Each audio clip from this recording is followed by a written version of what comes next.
Hello everyone, and welcome back to Haunting Whispers. I'm aware that many of you use these videos to fall asleep, so before you drift off, I thought it would be a fun idea if each of you could leave a comment letting me know which part of the world you're listening from. Also, give a like and subscribe to the channel if you're enjoying the episodes. Okay, let's get comfortable, relax, and begin. The government sent my team into the silent forest. Only one of us came back. I'd been working for the agency long enough to know when I was being fed a sanitized version of the truth. But when they briefed me about this particular operation, it didn't matter how much they polished it up, something about it stank. I'm a case officer in charge of handling, let's just say, unusual projects. I'd been on missions that bordered on the insane, but nothing had prepared me for what I encountered. The operation started as a civilian scientific investigation. Typical university stuff. A team of researchers from the University of Alaska Fairbanks had discovered a section of dense, remote forest somewhere on the outskirts of Wrangell St. Elias National Park. Unlike the rest of the vast wilderness, this particular part of the forest was different. It wasn't just quiet, it was completely void of all sound.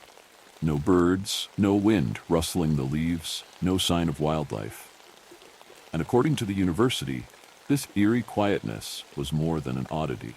It was scientifically impossible. The university research team went out on a 7-day expedition to study the silent forest. When they missed their pickup time, the university reported them missing and requested the help of search and rescue teams. When the reports hit the upper echelons of government, we were brought in. The silence wasn't just affecting wildlife. Communication devices didn't work properly, no signals of any kind.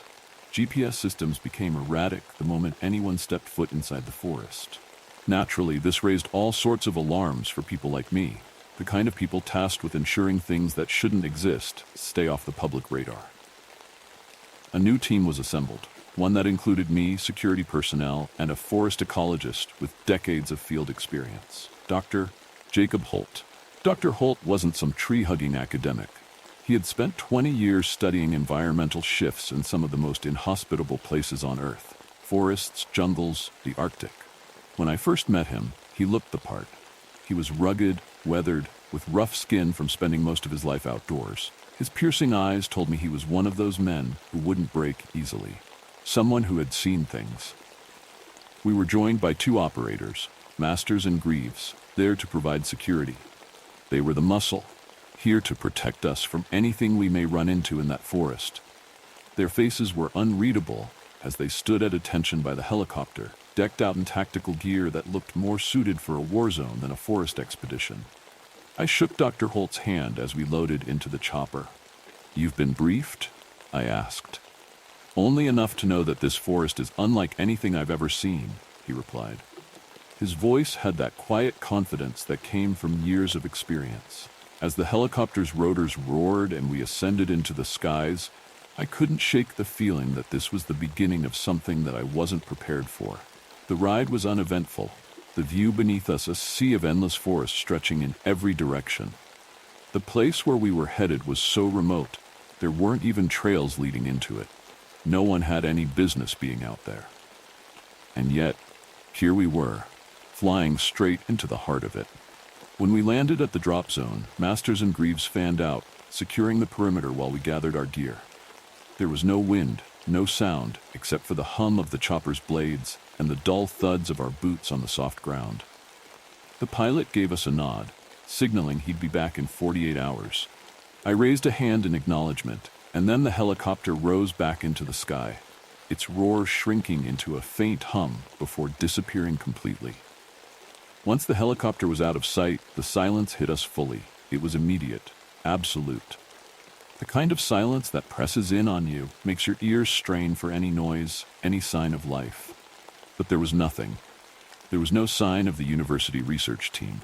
"Ready?" I asked Holt as we looked toward the forest. He nodded, squinting into the tree line. "I've seen a lot of forests, but none like this." Holt adjusted the straps on his pack, glancing at the forest surrounding us. "Welcome to the quietest place on Earth." The forest was dense, dark, and unwelcoming. Based on the university team's expedition plan, we were able to determine their campsite was about 12 kilometers from our drop zone. Their camp was our first planned target. I glanced at Dr. Holt, who was already focused on the forest ahead, his expression unreadable. Masters and Greaves seemed unfazed, their weapons held casually but ready. Holt pointed toward the trees. We go in, keep a close formation. If anyone hears anything strange, sees anything out of place, speak up. We're not just dealing with a lack of sound here. What do you mean? Greaves asked. I mean, nature doesn't just turn off, Holt replied.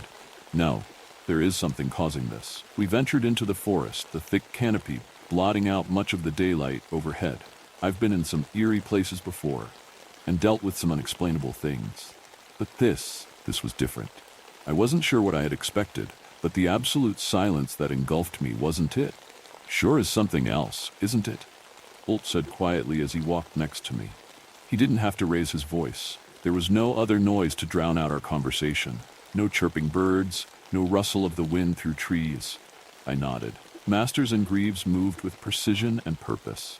Masters, the taller of the two, had that sort of casual confidence that only came with experience. Greaves seemed more skeptical, methodical, his sharp gaze scanning the forest as we walked. But even they, hardened as they were, seemed unsettled by the unnatural stillness. We walked all day before we made camp at the edge of a clearing, just inside the tree line. Masters and Greaves busied themselves setting up a perimeter, their footsteps muffled by the thick, spongy forest floor. No one spoke much. We were all unnerved by the unnatural quiet, even though none of us would admit it.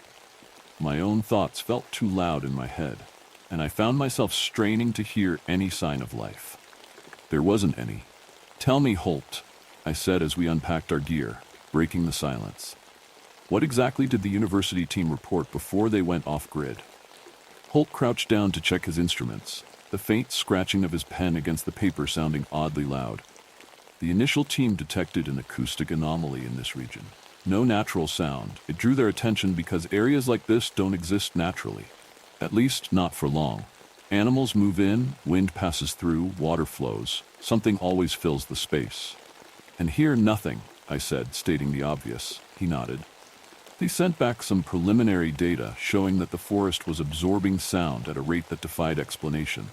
Then their transmissions became garbled. They went radio silent 3 days ago. The university was funding pure research. When it got weird, you all stepped in. Great. I looked around at the silent, still forest. So any guesses? Holt was quiet for a moment, glancing at the trees, his eyes narrowed in thought. I don't know. This isn't my usual area of expertise. I'm a biologist, not an acoustician, but there's something wrong here. The air pressure feels off. Almost like we're underwater, but without the sensation of depth. Masters joined us at the fire pit, sitting on a log he had dragged over. Feels like we're in a bubble, he said, his voice flat. The air feels heavy. I nodded. I had felt it too, a weird density to the space, like the air was pressing in on us. Greaves was pacing the perimeter, checking the motion sensors he had set up. He came over, his face grim. Nothing on the scanners, no heat signatures, no wildlife. No movement at all? I asked. Not even a squirrel, he said, shaking his head. I've never seen anything like it. We settled into an uneasy silence. The silence made it hard to focus, hard to carry on a conversation. Time seemed to stretch, and the usual sounds of a camp weren't there to ground us. I checked my watch. It felt like we had been on the ground much longer than we had. It was as if time had slowed along with the sound. As night fell, we set up our tents and tried to settle in. Night came quickly in the forest, swallowing the weak daylight with urgency. The silence became even more intense in the darkness. Lying in my tent, I could hear my own heartbeat, loud and consistent in my ears. But beyond that, there was nothing. No nocturnal animals stirring. It was unnatural. That night, I struggled to sleep. I don't know how long I lay there, my mind racing in the silence, but at some point, I became aware of something else. The sound was subtle at first, then grew louder. It didn't come from the outside, but from within. I could hear my own breathing. I could hear my blood pulsing through my veins, the creak of my joints when I moved.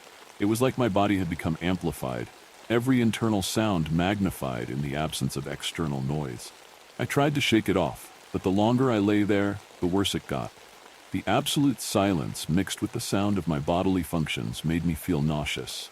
I could feel something, a strange pressure, like something was trying to squeeze out every sound, including the ones inside of me. It made me feel ill. When I finally managed to drift off, it wasn't restful. My dreams were fragmented, filled with flashes of the forest, its trees towering over me, and a constant, suffocating silence pressing in from all sides. The next morning, we gathered around the campfire, though now it gave off no sound. I glanced at the others, but no one commented on it. I couldn't remember for sure, but I could have sworn I could hear the fire the night before. In the morning, though, the fire was silent. No gentle crackling, nothing, just silent flames. "Did anyone sleep well?" I asked, though I already knew the answer. Holt rubbed his eyes, shaking his head. "It's strange. I've spent weeks in forests before, but last night I could hear everything inside me. My heart, my lungs, my joints. It was like the silence turned inward." Greaves and Masters exchanged glances, but said nothing. "We need to keep moving," I said, pulling out the map. "The university team set up their main camp about 5 clicks east of here. If we're going to find any answers, that's where we'll start." We packed up and began moving, determined to cover ground and get to the campsite. But the further we went, the more oppressive the silence became. It wasn't just an absence of sound. It felt like something was trying to actively pull the sound from us. Holt stopped every now and then to take samples or examine the flora, but there wasn't much to find. The trees were all the same, tall, ancient, and perfectly still. No leaves rustled, no branches creaked. At one point, Greaves signaled for us to stop. He crouched down, scanning the area with a thermal scope. "Still nothing," he muttered. "No movement, no heat signatures. It's like the whole forest is dead." "It's not dead," Holt corrected, stepping forward. "It's like it's frozen. Nothing is growing, nothing is dying. Everything is just staying as it is." I didn't like the sound of that. As we continued, I started to notice something else. It was subtle at first, but the more I focused on it, the clearer it became. Our footsteps were no longer making any sound. I could see Masters and Greaves stepping on twigs, leaves, even rocks, but there was no crunch, no snap, just silence. I stomped my boot against a fallen branch. It broke in half. Nothing, not even the dullest of cracks. "What the hell?" I muttered. Holt noticed it too. He knelt down, pressing his hand to the ground. "The forest is absorbing the sound." "Absorbing?" Masters asked, looking unsettled for the first time. "What do you mean?" Holt stood, wiping his hands on his pants. "Sound isn't just vanishing. It's being taken, consumed, absorbed somehow." "How? By what?" I asked. Holt didn't answer, his face puzzled. "I don't know yet." By midday, we reached the university team's base camp. The tents were still standing, but there was no sign of life. No tracks, no bodies. It was as if the team had simply vanished. "Check the perimeter," I ordered Masters and Greaves. They nodded and moved off without a word. Holt and I stepped into the largest tent, which looked like a makeshift lab. There were papers scattered on the table, notebooks filled with data and observations. Holt sifted through them, his brow furrowed. "They were studying the absorption," he said quietly, flipping through the pages. "Measuring sound absorption rates, cataloging how far the phenomenon goes." "And what did they find?" Holt shook his head. "It doesn't make sense. The silence, it looks like it's growing, expanding like a living thing." He handed me one of the notebooks, and I scanned the pages. The last few entries were scribbled hastily, as if written in a rush. Day 5, we can't hear each other anymore. Even when we shout, it's like the sound is being swallowed before it leaves our mouths. Something's wrong. The silence is getting into our heads. Day 6, it's inside me. I can't hear my own thoughts. I flipped through the notebook, feeling the weight of those final words. "It's inside me. I can't hear my own thoughts. What does that mean?" I muttered, looking up at Holt. His face was pale, his usual scientific detachment crumbling slightly. "It's like," he began slowly, "that the absorption, it's something physical. They lost the ability to talk, to hear themselves think. That's why their notes are scattered like this, incomplete. They weren't just losing sound, they were losing their minds." Outside, Masters and Greaves returned, shaking their heads. "Nothing," Masters said, keeping his voice low, as if afraid the silence might swallow it if he spoke too loudly. "No signs of life, no bodies." I felt a cold knot of dread tighten in my stomach. Well, they had to go somewhere, or something took them. Greaves added grimly, his hand resting on his rifle. Holt was still scanning the notebooks, his eyes darting from one entry to another, but I could tell he was growing more unsettled with every page. "We need to go back. We need to start moving back toward the landing zone," he said, almost to himself. "There's more going on here than I thought." We began to make the push back in the direction of our pickup zone. The sun was already low, but we couldn't afford to lose time, or worse, our minds. Something about this place gnawed at me. I couldn't shake the feeling that we were being watched, even though every logical part of me knew we weren't. There hadn't been a single movement or thermal signature since being there. Nothing lived here, nothing except the trees and the silence. Masters and Greaves moved ahead, keeping to their training, alert but calm. Holt and I walked behind them, the silence between us growing heavier with each step. We watched our footsteps, the sound of the crunching of our boots on the forest floor absent. It was as if we were walking through some sort of vacuum, where sound wasn't just deadened, it was annihilated. "Dr. Holt," I said, breaking the silence. "You said earlier that something was consuming sound. What could do that?" He didn't answer at first, his eyes scanning the dense, towering trees around us. When he finally spoke, his voice was low, like he didn't want to hear his own words. "This is something that defies natural explanation. It reminds me, of those anechoic chambers, the rooms designed to eliminate sound reflections. But this is something else. It's as if the forest itself is alive and feeding on the sound waves." "Alive?" I echoed. "Like the trees?" "No, not just the trees," Holt said, his gaze narrowing. "The entire ecosystem, or what used to be an ecosystem. Something changed here and now it's drawing sound into itself. The silence, it's almost predatory, detecting new sounds and then eliminating them." A chill ran down my spine at his words. I had dealt with all kinds of dangerous situations before, but this was different. It wasn't something I could shoot or punch. It was something you couldn't even see or hear, something that was stripping us down, one layer at a time. That night, the silence became unbearable. We set up our tents in a small clearing, each of us going through the familiar motions of setting up camp, but there was no comfort in the routine. After dinner, if you could call it that, given how none of us seemed to have an appetite, I sat by the fire, staring into the flames. The fire should have been comforting, a reminder of normality. But even it felt wrong. I could see the flames flickering, but there was no crackling, no popping of wood.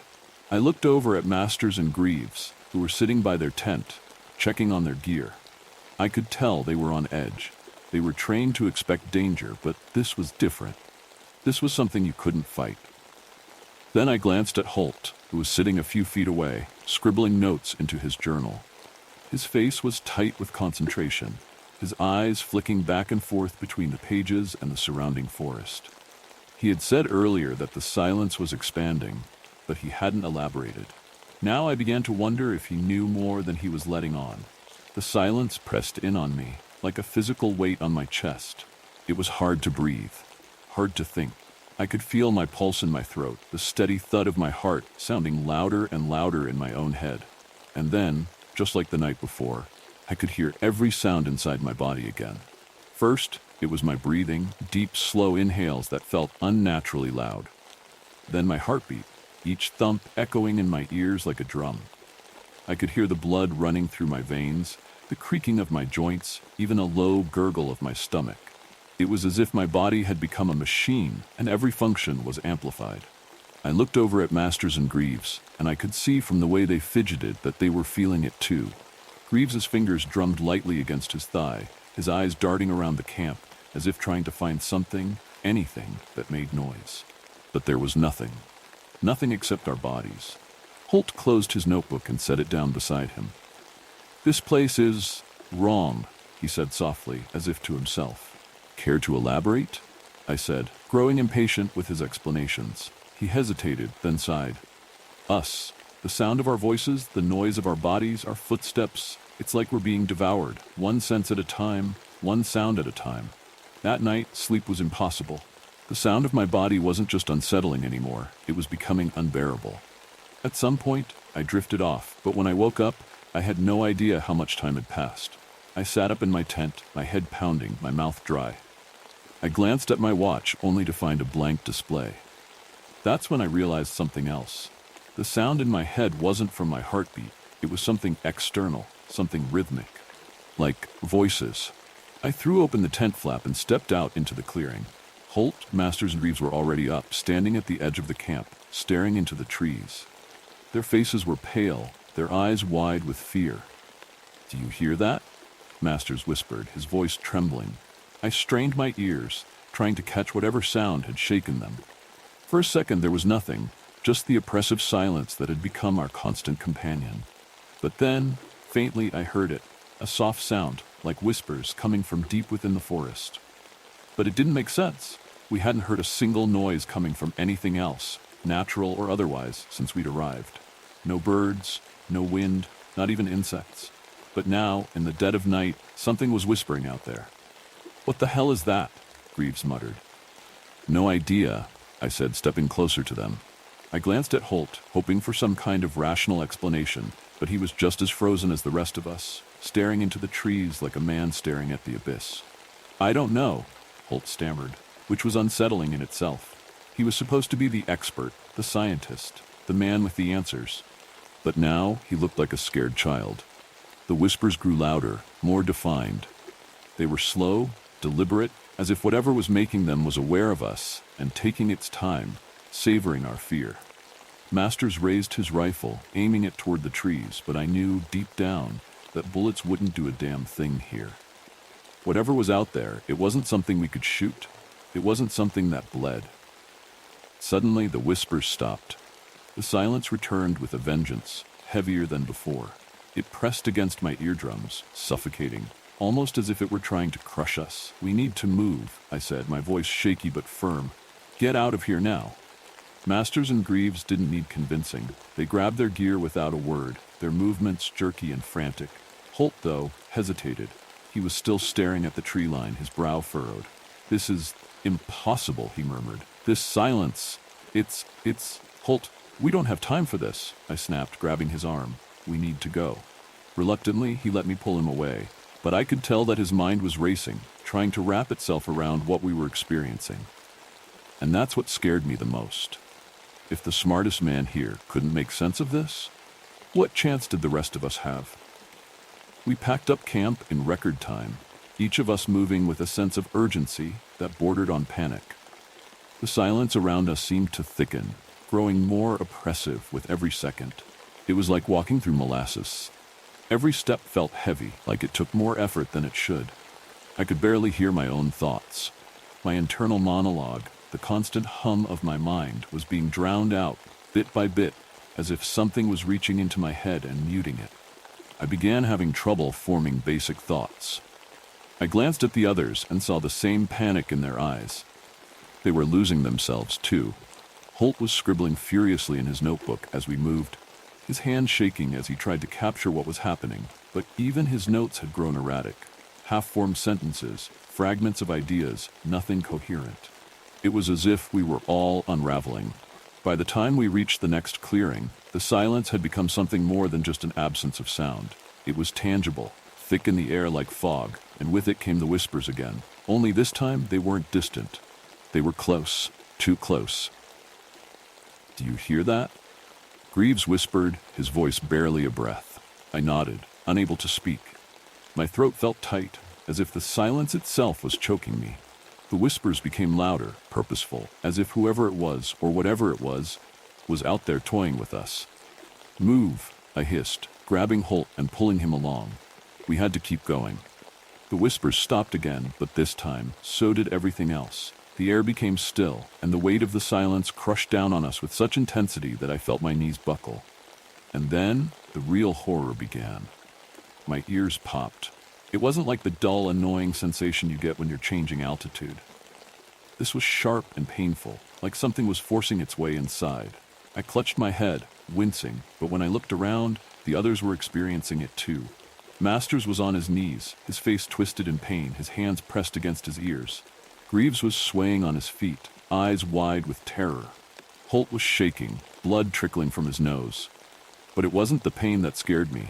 It was the realization that, for the first time since we'd entered the forest, I couldn't hear anything.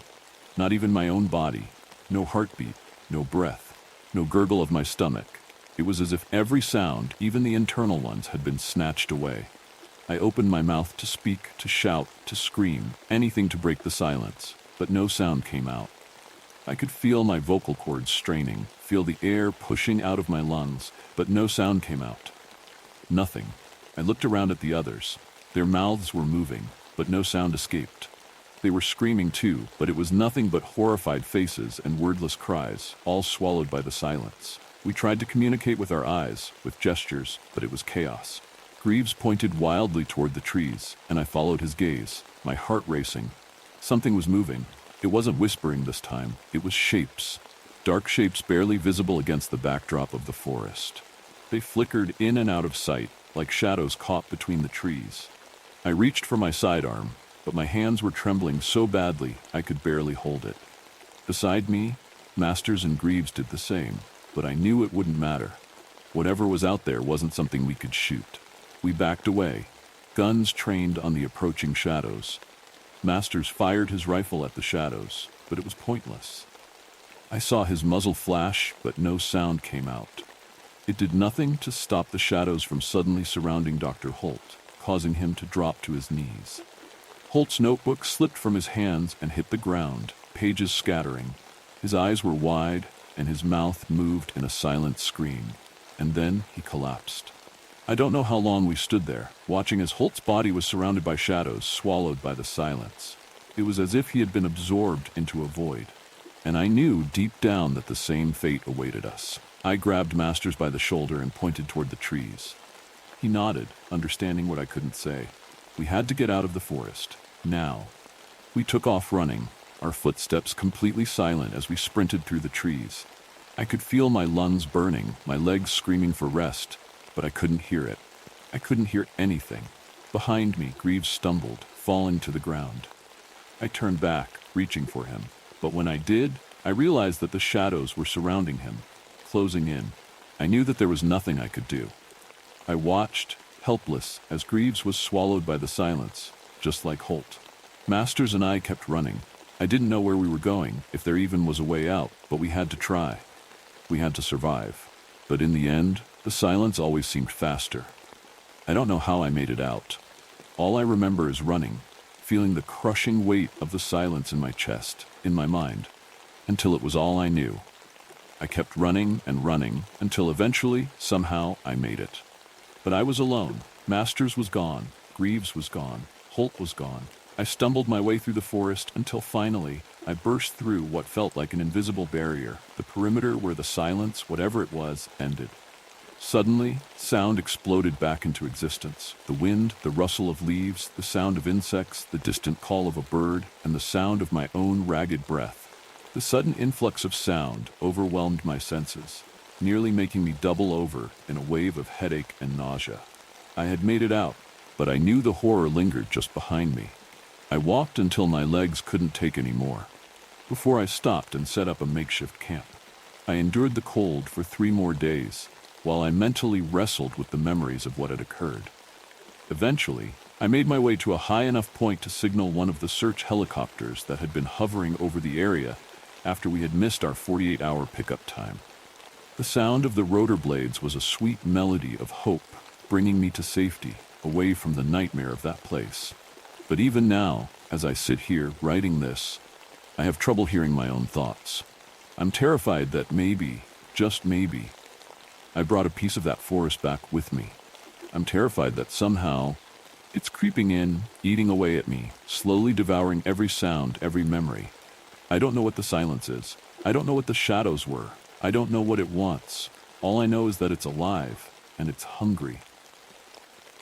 If you think that was unsettling, the next story will chill you to the bone. I thought insomnia was my biggest problem, then the stalking started.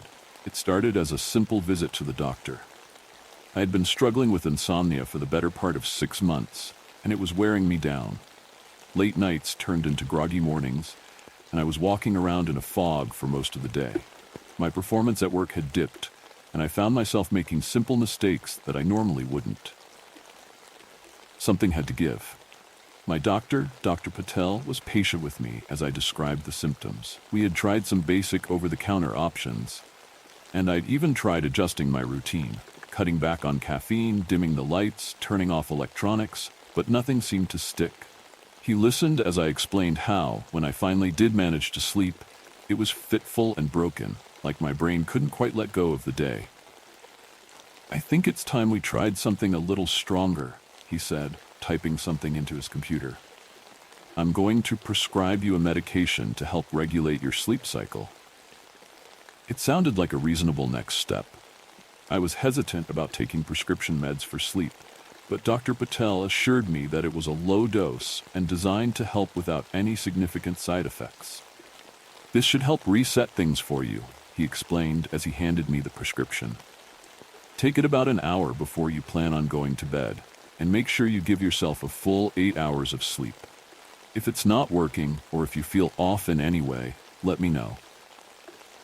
I left his office feeling hopeful for the first time in a while. That night, I followed his instructions to the letter. I took the pill, brushed my teeth, and climbed into bed with my usual doubts that it would work. To my surprise, the first few nights went smoothly.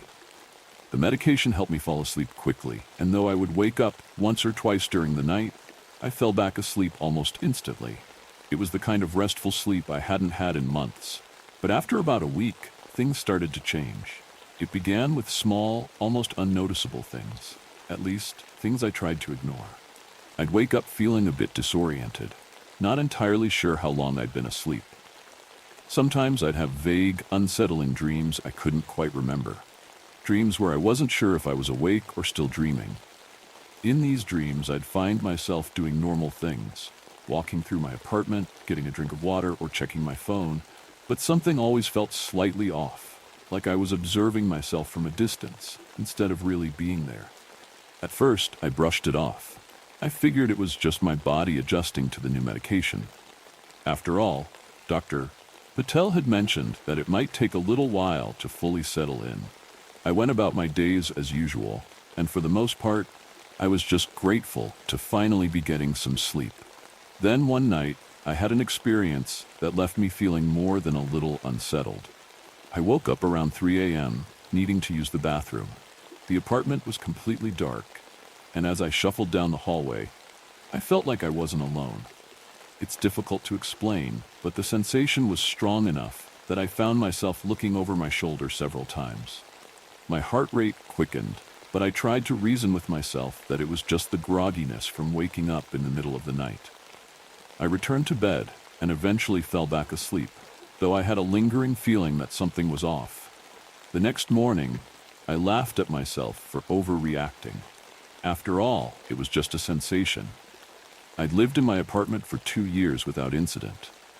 There was no reason to think anything had changed. Besides, it was an old building, and I'd always heard the occasional creak or draft. It wasn't unusual. But that night, something similar happened again. I woke up suddenly, no specific reason why. The room was silent, but there was a heaviness in the air, like the atmosphere had thickened somehow. I lay still for a few moments, waiting for my eyes to adjust to the darkness. My mind was racing, trying to identify what had pulled me out of sleep so abruptly. And then I saw it. Just a flicker of movement at the edge of my vision. I turned my head quickly, but there was nothing there. Just my room, the same as always. It had to be a trick of the mind. My rational brain knew that. I had just woken up, I was half asleep, and the darkness was playing tricks on me. But it happened again the next night, and the night after that. Every time it was the same. A flash of movement out of the corner of my eye, and then nothing. At this point, I started wondering if it was the medication. Maybe it was messing with my perception, causing me to see things that weren't really there. I decided to skip a dose, just to see if that made any difference. That night, I struggled to fall asleep without the pill. It was almost as if my body had become reliant on it. I tossed and turned for hours, and when I finally did drift off, it wasn't restful sleep. When I woke up, I felt worse than before, and I hadn't escaped the strange sensations either. Even without the medication, I saw that same fleeting movement in the corner of my vision. It was starting to get to me. I couldn't bring myself to call Dr. Patel yet. Maybe I didn't want to admit that something was wrong, or maybe I thought I could figure it out on my own. Either way, I kept taking the pills, hoping things would smooth out again. But they didn't. Instead, they escalated. The fleeting glimpses out of the corner of my eye became more frequent, and I started hearing faint sounds in the apartment at night. It wasn't anything specific, just subtle noises like the soft creak of a floorboard or the quiet rustle of fabric. Things that could easily be explained away if I tried hard enough. But I couldn't shake the feeling that I was being watched. I had initially dismissed it, but it's now gnawing at me. It was that strange kind of paranoia where you know something's wrong, but you keep trying to convince yourself it's nothing. I kept thinking, it's just the medication. But as the days passed, it became harder to ignore what I was experiencing. The visions, those flashes of movement in the corner of my eye, became more distinct. Before, I could tell myself they were just shadows, tricks of the mind. But now, I could swear I was seeing shapes, like figures standing just out of sight. I never got a clear look, and every time I turned my head to focus, they were gone. But that didn't make them feel any less real. In fact, it made them worse. I started turning on lights whenever I woke up in the middle of the night. The logic was simple. If I could see my surroundings clearly, I wouldn't feel so unsettled. But even with the lights on, the sensation didn't go away. If anything, it intensified. The figures might have disappeared when I switched on the lights, but the feeling of not being alone remained. It was almost as if the light itself couldn't reach every corner of the room. After a particularly rough night, I made up my mind to call Dr. Patel. I needed to know if the medication could be causing these side effects. Sleep disturbances, paranoia, hallucinations, anything to explain what was happening. I was anxious, but maybe I was also hoping he would reassure me that this was normal, that my mind was just playing tricks on me. When I finally got through to him, I laid it all out, the dreams, the sensations, the glimpses of movement. I tried to sound as rational as possible, though I wasn't sure how much of that came through in my voice. To his credit, Dr. Patel didn't dismiss my concerns outright. He asked about the specific brand of medication I was taking, double-checked the dosage, and even went over the side effects again. But none of what I described sounded typical to him. He suggested that I stop taking the pills immediately to see if the symptoms went away, and scheduled a follow-up appointment for later that week. I hung up feeling somewhat relieved, but a part of me was skeptical. What if it wasn't the medication? What if something else was happening? Still, I followed his advice. That night, I didn't take the pill. It didn't help. In fact, it made things worse. Without the medication, I was back to struggling with insomnia. I spent hours tossing and turning, trying to fall asleep but never quite managing it. And yet, even in the dark, even without the disorienting haze of sleep pulling me under, I kept seeing them. The shadows. They weren't just fleeting glimpses now. It felt like they were there, in the room with me, watching. I'd sit up in bed and stare at the doorway or the far corner of the room where I swore I could see something, a figure standing silently, barely perceptible. I would blink and it would disappear, but the tension it left behind was unbearable. One night, after lying awake for what felt like hours, I got up and started pacing the apartment. It wasn't a conscious decision. It was more like I couldn't stay still any longer. The silence was oppressive. I needed to move, to do something to shake the feeling that was creeping over me. I walked to the kitchen, half thinking that a glass of water would help calm me down. As I reached for a glass in the cupboard, I caught sight of my reflection in the window. It startled me for a moment, seeing movement when I wasn't expecting it. But what really unnerved me was that, in the reflection, it looked like someone else was standing behind me. I spun around so quickly I nearly knocked the glass out of my hand, but the kitchen was empty. I tried to laugh it off, telling myself it was a trick of the dim lighting, but my nerves were shot. I didn't bother with the water. I went back to my room, turned on every light I could, and sat on my bed, trying to breathe slowly, trying to calm down. The next morning, I was exhausted. It felt like I hadn't slept at all, and my brain was foggy from the lack of rest. But the worst part was that the sensations weren't confined to the night anymore. During the day, I began noticing things too, not visions exactly, but more like the overwhelming sense that someone was standing just behind me, watching. It happened in my apartment, at work, even when I was walking down the street. I found myself turning around constantly, expecting to catch someone or something there, only to be met with empty air. I must have looked ridiculous, jumping at nothing, but it wasn't something I could control. My rational mind knew that there was no one there, but it didn't stop the feeling. It was primal, like something deep inside me was screaming that I wasn't safe. I couldn't keep ignoring it.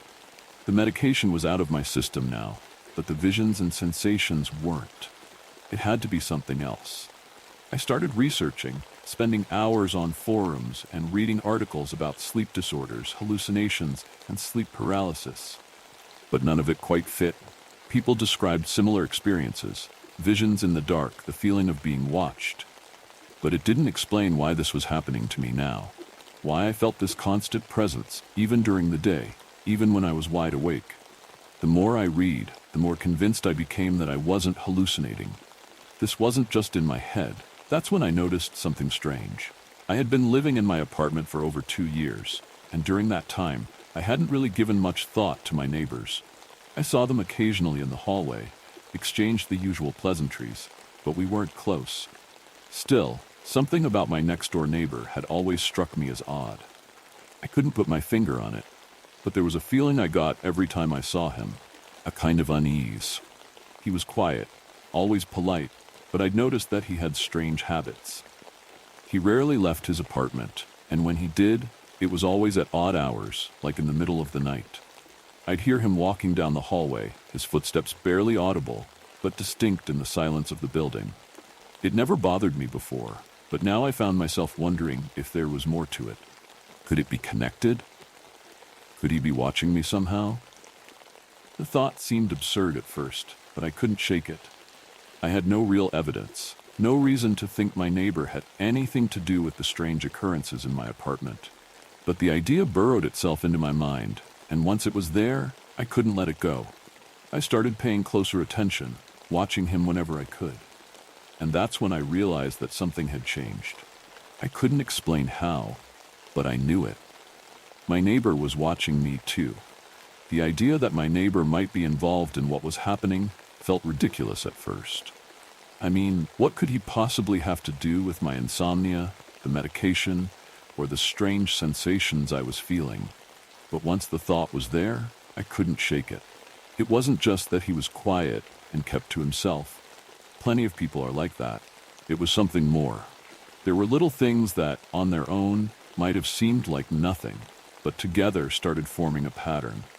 Like how I'd started hearing faint sounds through the wall late at night.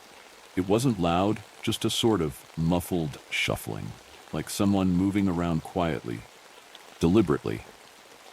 At first, I thought maybe he was just up late, but now I wasn't so sure. I couldn't help but wonder what he was doing over there at 2 or 3 in the morning, especially when I'd catch glimpses of him leaving his apartment at those same hours. It didn't take long for me to start paying more attention to him. I started lingering in the hallway longer when I knew he was coming or going, or keeping an eye on the peephole when I heard him moving outside my door. He never did anything overtly suspicious, no strange packages or anything like that, but there was an intensity in the way he carried himself.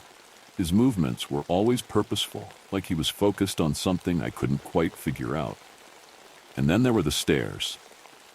I didn't notice it right away, but eventually I realized that every time we crossed paths, he would hold my gaze just a little too long. Not in a friendly or even a curious way. It was more like he was trying to figure me out. It unsettled me, but I kept telling myself that I was reading too much into it. After all, I'd been feeling paranoid and on edge for days now. It made sense that I might start looking for a cause, even if there wasn't one.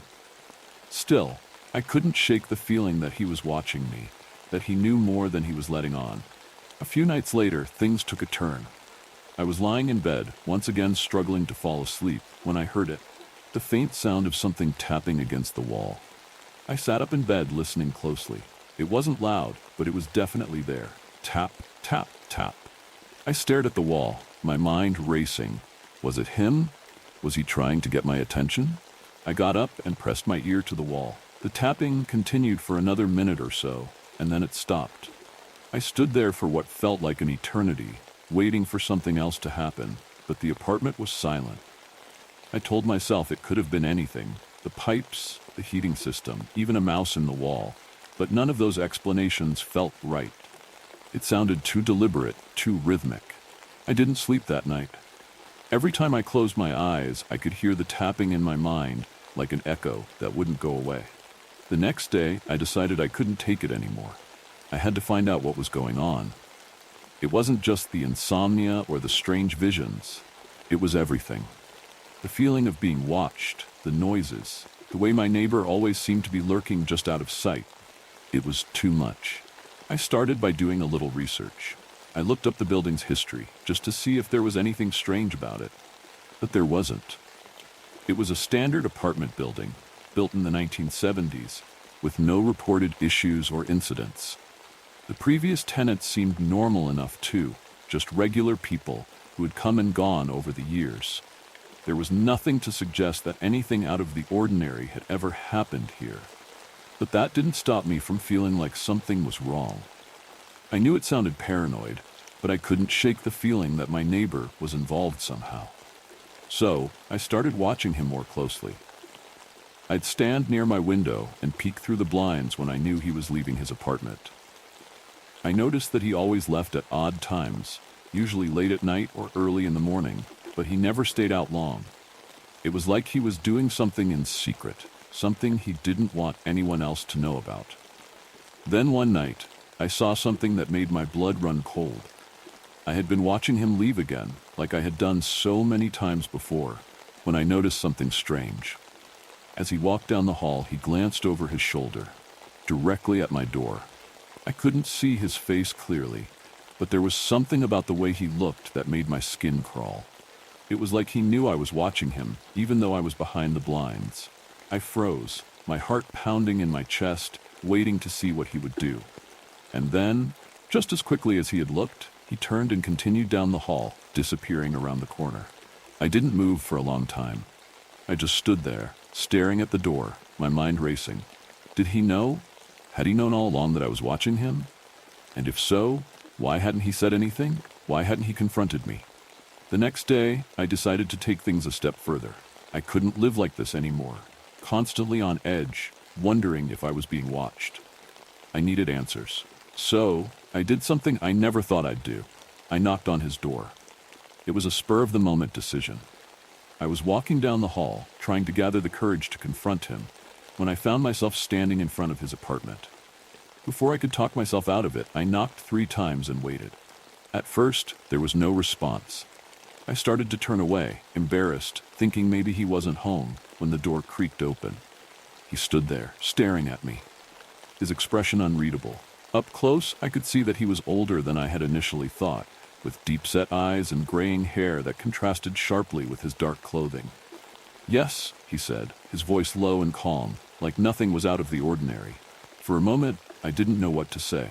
All the rehearsed lines I had prepared vanished from my mind. Finally, I managed to speak. I live next door," I began, stumbling over my words. "I just wanted to introduce myself." He raised an eyebrow, clearly not expecting that. We exchanged a few more pleasantries, names, how long we'd lived in the building, the usual small talk. But as we spoke, I kept getting the same feeling I always had around him, that there was something off. His responses were polite, but clipped, like he was hiding something.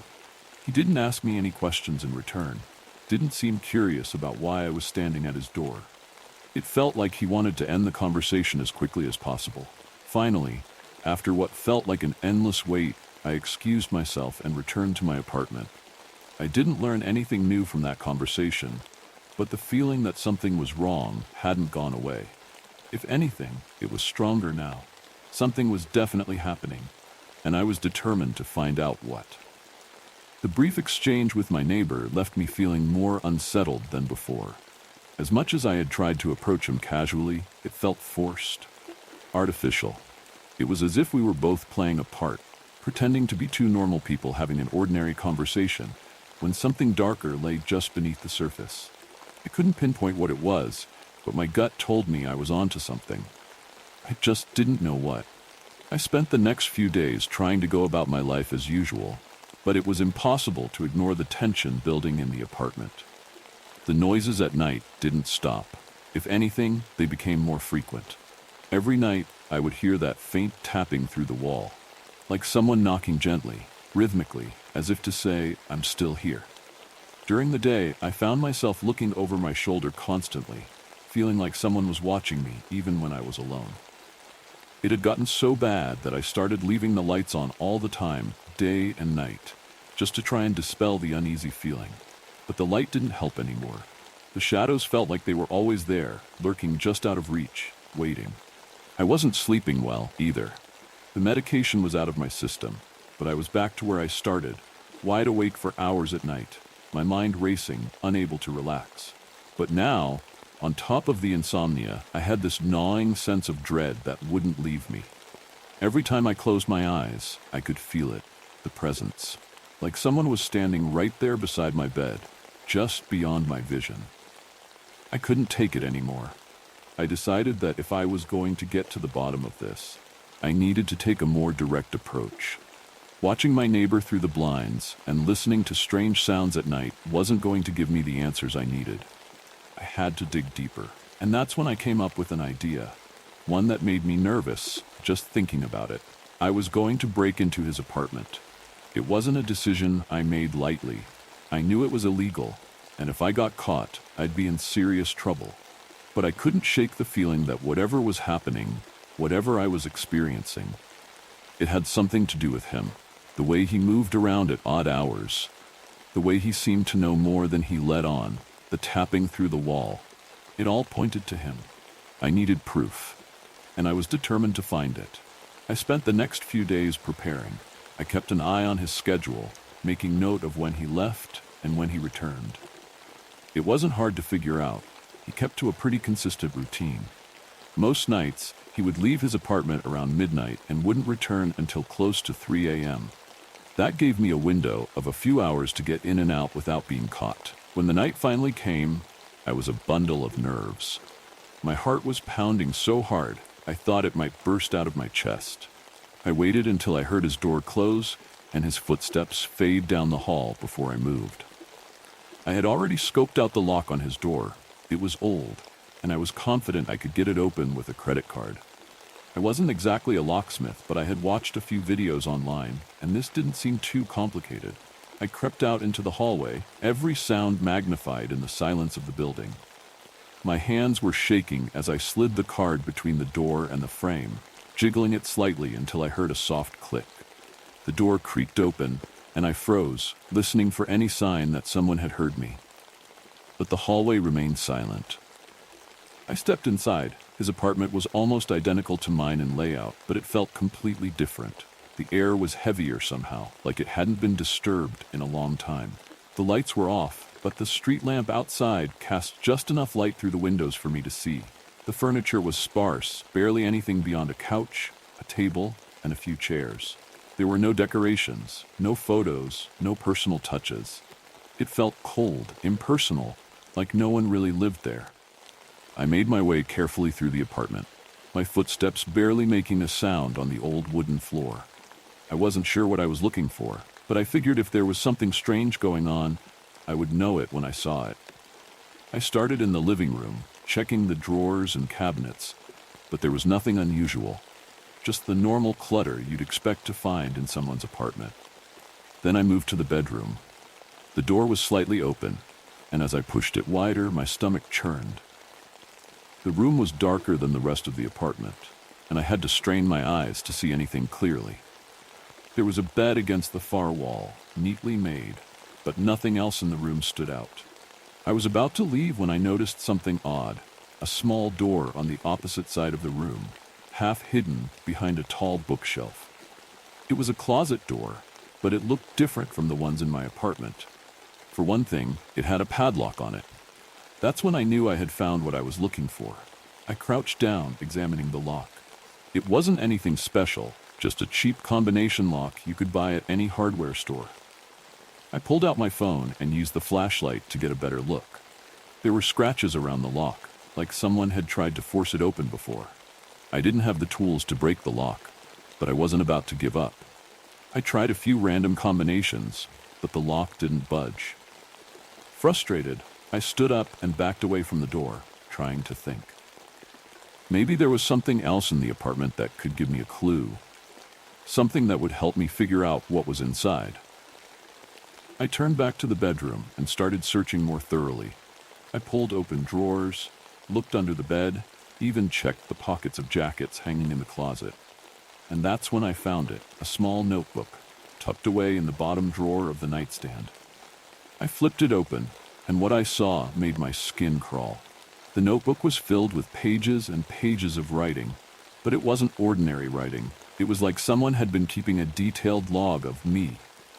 There were notes about my schedule, my habits, even my conversations.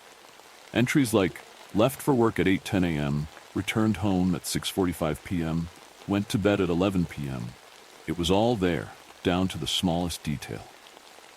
But the most unsettling part was the recent entries. They were about my insomnia, about me waking up in the middle of the night, and about me seeing shadows. Whoever had written this knew exactly what I was experiencing. It was like they were watching me, waiting for me to break. I snapped the notebook shut, my hands trembling. I didn't know what to think. Had my neighbor been spying on me this whole time? And if so, why? What was the point? I stuffed the notebook in my pocket and hurried out of the apartment, my mind racing with questions. I didn't care about being quiet anymore. I needed to get out of there. I needed to figure out what was going on. As I locked his door behind me and stepped back into my apartment, I realized something chilling. The tapping on the wall, it had never been a random noise. It had been him, all along. I barely slept after that night. My thoughts were a storm of confusion and fear. The notebook, the strange sensations, the tapping on the wall, it was all too much to process, and yet the more I thought about it, the less sense it made. Why would my neighbor be keeping notes on me? How had he known so much about my insomnia and the shadows I was seeing? The whole thing felt like a bad dream, one I couldn't wake up from. The next morning, I knew I had to go back to Dr. Patel. Something was wrong, not just with my neighbor, but with me. It felt like I was losing my grip on reality. The lack of sleep, the paranoia, the hallucinations, because that's what they were, weren't they? Hallucinations. It was the only explanation that made any sense. When I arrived at Dr. Patel's office, I was a mess. My eyes were bloodshot, my hands were trembling, and I could barely string a sentence together. He took one look at me and led me into his office without asking any questions. "I need to talk to you," I said, my voice shaky. "I think there's something seriously wrong with me." Dr. Patel listened as I recounted everything. How the insomnia had turned into something worse, how I'd started seeing things and feeling like I was being watched. I told him about the tapping, the shadows, the notebook, and even my neighbor. The words spilled out of me in a rush, like I had been holding them back for too long. He frowned as I talked, and by the time I finished, he looked genuinely concerned. "This isn't normal," I said, my voice barely above a whisper. "I think the medication might be making it worse." Dr. Patel sighed and leaned forward, resting his elbows on his desk. "I'm glad you came to me," he said, his voice calm but serious, "because I think we need to address something that I missed before." I felt a jolt of fear. "What do you mean?" And he clicked a few keys on his computer and scanned the screen for a moment before turning back to me. "It seems there's been a mistake with your prescription." I blinked, not quite understanding what he was saying. "A mistake?" "The pharmacy gave you the wrong medication," he explained. "Instead of the sleep aid I prescribed, they accidentally gave you something used to treat schizophrenia and other severe mental health conditions. It's a powerful antipsychotic, and in someone without those conditions, it can cause serious side effects, including hallucinations, paranoia, and disorganized thinking." For a moment, I didn't speak. I just stared at him, trying to process what he was telling me. The wrong medication? Antipsychotics? It didn't seem real. "So, you're saying that everything I've been experiencing..." I trailed off, my heart pounding in my chest. "It's very likely that the medication caused your symptoms," he said gently. "The insomnia, the paranoia, the visions, they could all be explained by the side effects of the wrong drug. Your body's reaction to it, combined with the stress of not sleeping, created a perfect storm. I felt a wave of relief, but it was quickly followed by a deep, unsettling dread. If the medication was to blame, then none of it had been real. The shadows, the tapping, my neighbor's strange behavior, it was all in my head. My mind had been playing tricks on me, twisting reality into something nightmarish. But then, something didn't sit right. "The notebook," I said, my voice shaky. "What about the notebook? It had all these details about my life, my schedule. How could that have been a hallucination?" Dr. Patel looked at me with sympathy. "The mind can create convincing scenarios when it's under duress, especially with the influence of the wrong medication. It's possible that you found an ordinary notebook and your mind filled in the blanks." I wanted to believe him. I wanted to accept that this was all just a terrible mistake, a side effect of the wrong medication. But something deep inside me couldn't shake the feeling that there was more to it. I left his office with a new prescription, this time for the correct medication and a plan to slowly wean off the antipsychotics. He assured me that once the wrong drug was out of my system, the hallucinations and paranoia would stop. But as I walked home, the relief I should have felt never fully arrived. Instead, I kept replaying everything that had happened, over and over in my mind. The tapping, the feeling of being watched, the unsettling moments where I had seen figures out of the corner of my eye. Had it all been in my head, or was there something more? When I reached my apartment, I stood in front of my neighbor's door for a long time. Everything felt different now. If the medication had been messing with my mind, then maybe he wasn't watching me after all.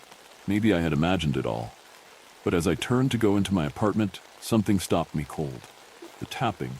It was faint, but it was there, coming from the wall between our apartments. Tap, tap, tap. The same sound I had heard so many nights before. I stood frozen in place, my heart racing. I told myself it was just my imagination, that the medication was still affecting me. But the sound continued, steady and deliberate. I couldn't help myself. I moved toward the wall and pressed my ear against it, listening. Tap, tap, tap. And then, just as I was about to pull away, I heard something else. A voice, low, almost a whisper, coming from the other side of the wall. "I've been watching you." I stopped breathing for a second, stumbling back as my pulse raced in my ears. The tapping stopped and the apartment fell into silence. I stood there, frozen, my mind racing. It wasn't real. It couldn't be real. Dr. Patel had said it was all in my head. The medication, the paranoia, the hallucinations, it was all a mistake. But as I looked at the wall, the silence pressing in around me, I couldn't shake the feeling that maybe, just maybe, it wasn't. Or was it? Just when you thought it couldn't get worse, the next story will prove you wrong. The Impossible Haunted House. Some of you may remember my story about the Impossible Haunted House from last year, but for those who don't, let me repeat my warning. If you ever come across a haunted house that shouldn't be there, don't go inside.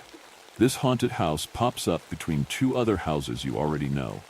It won't be squeezed in like someone built a new house in the middle of the two plots, but rather, it'll fit in like the whole area was designed that way. It'll be as if the street had always been a few hundred feet longer than you remember.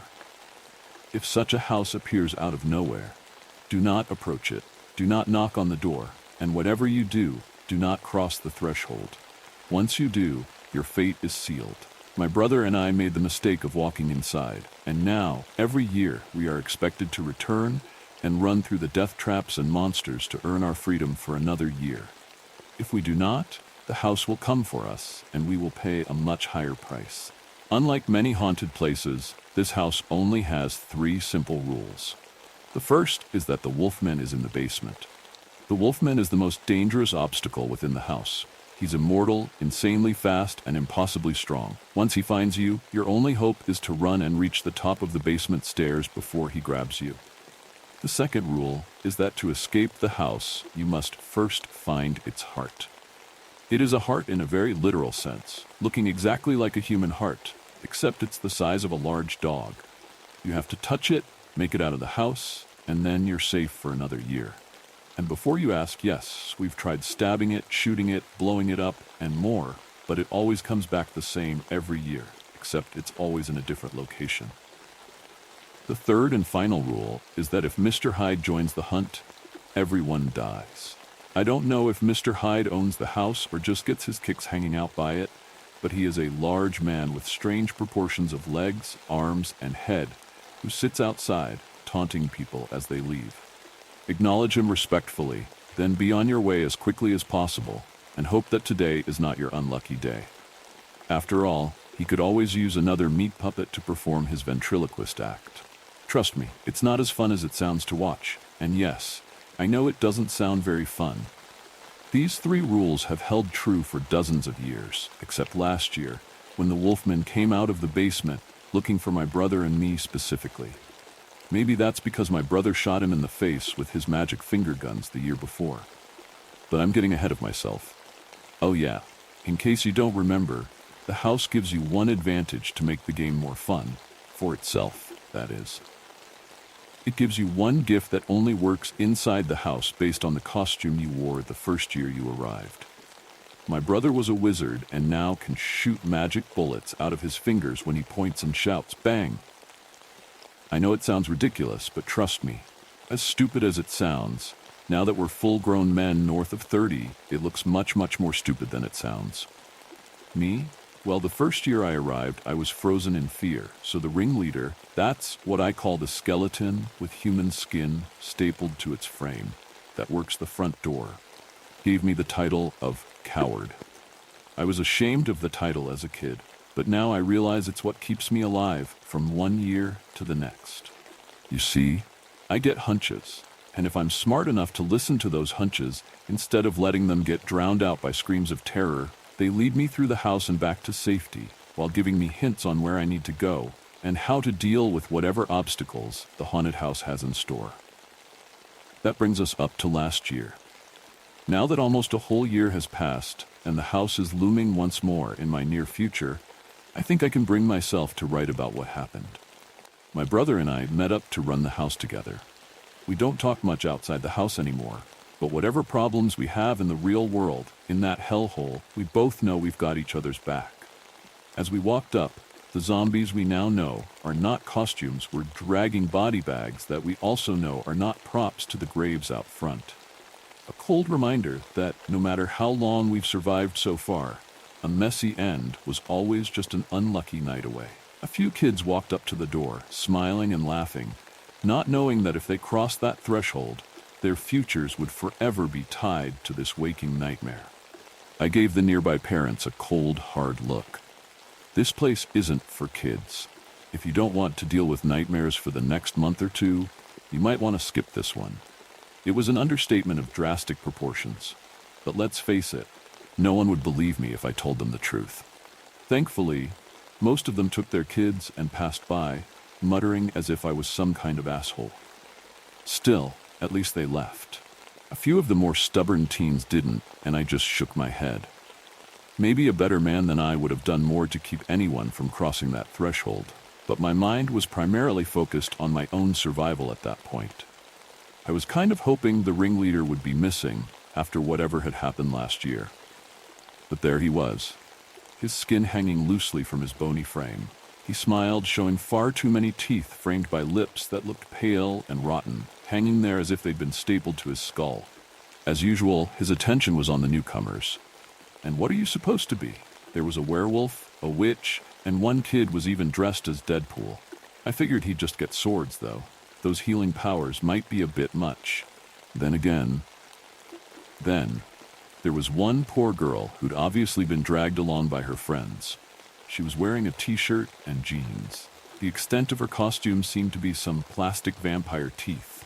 When the ringleader focused his attention on her, she looked up from her phone just long enough to say, "I'm Sam." Then she returned to her phone as if annoyed by the pervy old man paying too much attention to her. If the ringleader was bothered by her disrespect, he didn't show it. Instead, he just launched into his explanation. To get your reward, you must find the heart of the house and return. If you survive, then and only then may you leave. Ready? Go. Just as they were about to leave, I added a quick, "He means it. Find the heart quick and get out, or you'll regret it." Most of them looked at me as if I was some kind of asshole sucking the fun out of their night out. all except Sam. She looked up from her phone with an expression of mild confusion. She looked like she wanted to ask a question, but then her friends ran into the house, so she turned and followed. Immediately, there were screams, but they were intermixed with laughter. The poor fools didn't know what they were in for. I silently wished them luck anyway. Then the ringleader turned to my brother and me. His grin was replaced by a scowl, as if our continued survival was a personal affront to the man. The wizard and the coward? Again. Your luck can only hold out so long. I smiled cockily at him. This was the only part of the night I enjoyed, that is to say, rubbing it in his face. Don't worry your ugly little head about it. I'm sure you'll get us eventually. Not tonight, but eventually. 20, maybe 30 years down the line. I know.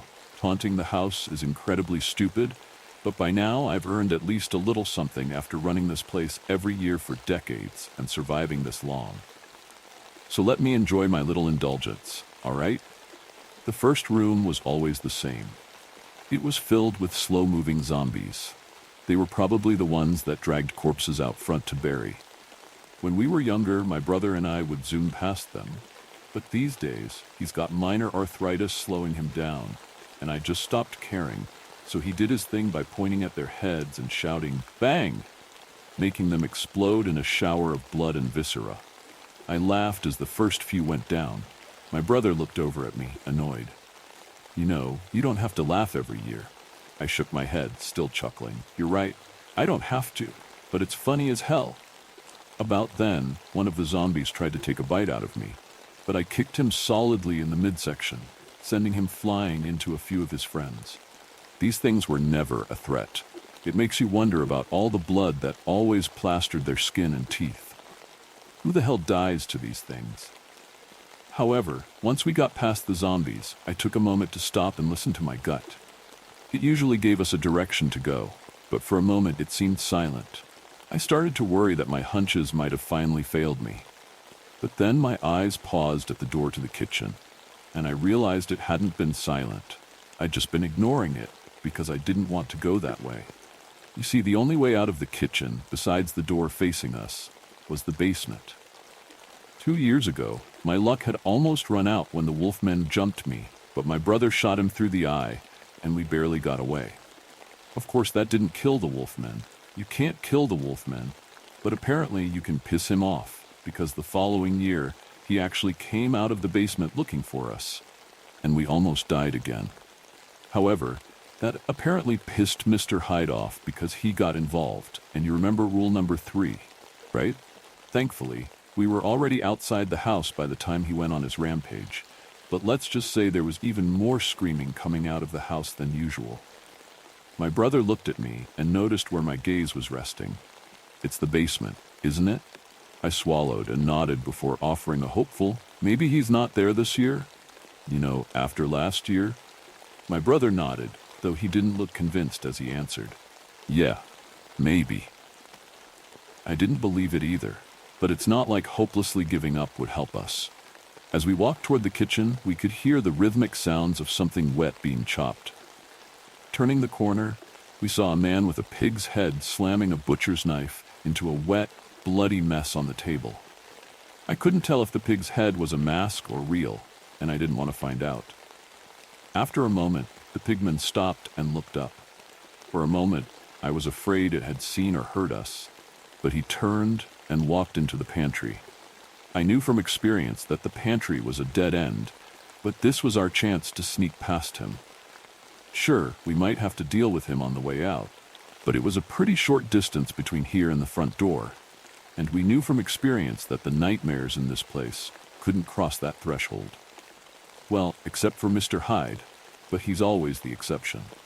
We quietly but quickly snuck past the table. I knew I shouldn't have looked, but curiosity is a cruel mistress, and a brief glance was all I needed to see what was left of the body, which was wearing a red Deadpool costume. I silently hoped I'd been right about him not being immortal, because no one would want to live through that. However, in this place, you learn not to linger too long on the fallen, or you'll join them. So we kept moving. Thankfully, we were able to get into the basement without any further complications. But of course, That only meant the worst was yet to come. The basement is a maze of trash. There were pathways through and around piles of old newspapers, broken toys, forgotten cleaning supplies, and more. Everything was piled to the ceiling, preventing you from being able to see anything beyond the narrow path ahead. If you've ever seen the show Hoarders, you might have some idea of what I'm talking about, but every year the paths change, making this place a nightmare to navigate. Through the maze of trash hunted the wolfman. Sometimes, if you were lucky, you could hear him snarling and grunting as he moved through the garbage. But other times, he stalked silently. And if he found you, you'd best hope you were near the basement door, because otherwise, you were dead. There were 5 paths right from the get-go, which was more than usual. For once, the odds seemed to be in our favor down there. As we slowly crept around the trash, ignoring the scents that accented the smell of cement, musky floorboards, and mildew that permeated the area, the silence struck me. There was no screaming, no sobbing, and no growling. That meant we were wandering blind, and that wasn't good. The first 2 paths ended in dead ends, and the third led us in a loop all the way back to the stairs, meaning there was only one way forward. Had the house just gotten tired of our luck and decided to end it tonight? Well, it didn't matter. My gut said, go forward. So forward we went. It wasn't long before we heard another familiar sound in this place. A wet tearing sound, occasionally punctuated by a loud snapping sound. I let out a relieved breath. The wolfman must have already found his prey.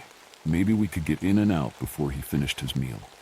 Up ahead, the path split, with one path continuing straight and a second going off to the left at a fight angle. Off to the right, I could hear the sounds of the wolfmen eating, louder than before. I pointed down the straight path and my brother nodded and we started moving. The path at the juncture was tight enough that my brother had to go sideways to get through. I'm not the smallest guy in the world, but I sucked in my gut and followed, only to knock a small broken slinky free. I tried to catch it and silence its fall, but it was too late. The sounds of the wolfman eating stopped and I heard a low growl behind us. The wolfman was between us and the only exit, and there was no way we could outrun it going forward, so I decided to do something stupid. As the wolfman rounded the corner, I threw myself at him, curling into a ball as I hit his feet. He tumbled over me, and I shouted at my brother, "Shoot him in the head!" I looked up just in time to see my brother standing over the wolfman, both hands wrapped around each other, giving the appearance of a double-gripped finger gun as he shouted out, "Bang!" Maybe it was the wolfman's torn and bloody shirt or the disembodied arm he was still clutching in one hand, but it wasn't as funny as before. I knew that would only slow the wolfman down, but as I got to my feet, he didn't move. In fact, looking at the fallen wolfman, I couldn't help but notice he wasn't as intimidating as usual. He was smaller. And that's when I realized I recognized the torn and bloody shirt. It had belonged to one of the teens from earlier, the werewolf. My brother must have come to the same realization, because as I fought down my lunch, he failed that same battle and turned to retch on the ground behind himself. I've never seen one of us, one of the players or captives or whatever you want to call us, turn into a monster like this. The rules were changing, and I didn't like it. I looked down the path we had been going, but my gut told me to return and take the turn to where the wolf kid had been. I got my brother's attention, and we retraced our steps and rounded the corner. Ahead of us was a small clearing in the trash, with a door on the other side. I tried not to look, but just beside the door was the body of a girl wearing a witch's outfit. Her stomach had been torn open, she was missing an arm, and her makeup was smeared like she'd been crying before the end. I hoped it hadn't taken too long, but judging by the amount of smeared mascara, that hope was in vain. Shoving down the feeling of horror at the scene, I opened the door, and we entered the boiler room. The boiler was one of those large metal jobs covered in an unhealthy amount of rust and stains. I hoped the stains were oil or some other industrial lubricant, but knowing this place, it probably wasn't. There, where the fire should be burning past an iron grate, was the sickly, throbbing heart of the house. I almost didn't notice the girl sitting in the corner. She had her arms wrapped around her knees, which hid her face as she rocked back and forth, sobbing quietly. Now, the smart thing to do was just touch the heart and get out, but I couldn't leave another kid to die in this place. I walked over to her and held out a hand. "Hey, Sam. Was it? You can't stay here. We have to go." Sam looked up at me with uncomprehending eyes. Her mascara was streaked worse than the witch's, and her eyes were bloodshot as I tried again. "Come on. You can follow us. We'll try and get you out of here alive." The girl shook her head. "No, I can't go out there. I can't." By now I was pretty numb to the horrors of this place, but something about her small, scared voice got to me. I shook my head and offered one last time. "Listen, I know this place is... well, it's a fucking nightmare is what it is. But if you stay here, it'll get you eventually. My brother and I have made it out of here dozens of times. Come with us, and there's a good chance you will too." Something I said, or maybe it was just my persistence, finally got through to the girl. Sam reached up, took my hand, and I helped her to her feet. But then she winced and limped a little. I realized quickly enough that she must have twisted her ankle. That's a death warrant in this place. But looking at her, she was small and light enough, so she probably wouldn't slow me down much. I turned around and offered my back. "Here, climb up. I'll carry you." She didn't hesitate this time. She climbed onto my back, and I walked over to the boiler. My brother was already by the heart, and I could tell by his bloodied fingertips he'd done his part. So I turned to Sam and explained. "You just have to touch it, then we can leave. Like this." I did as I said and touched the evil, slimy heart of this hell house. Then I leaned over so Sam could do the same. That done, we turned and followed the path back to the stairs, this time without incident. At the top of the stairs, I cracked the basement door and peered through.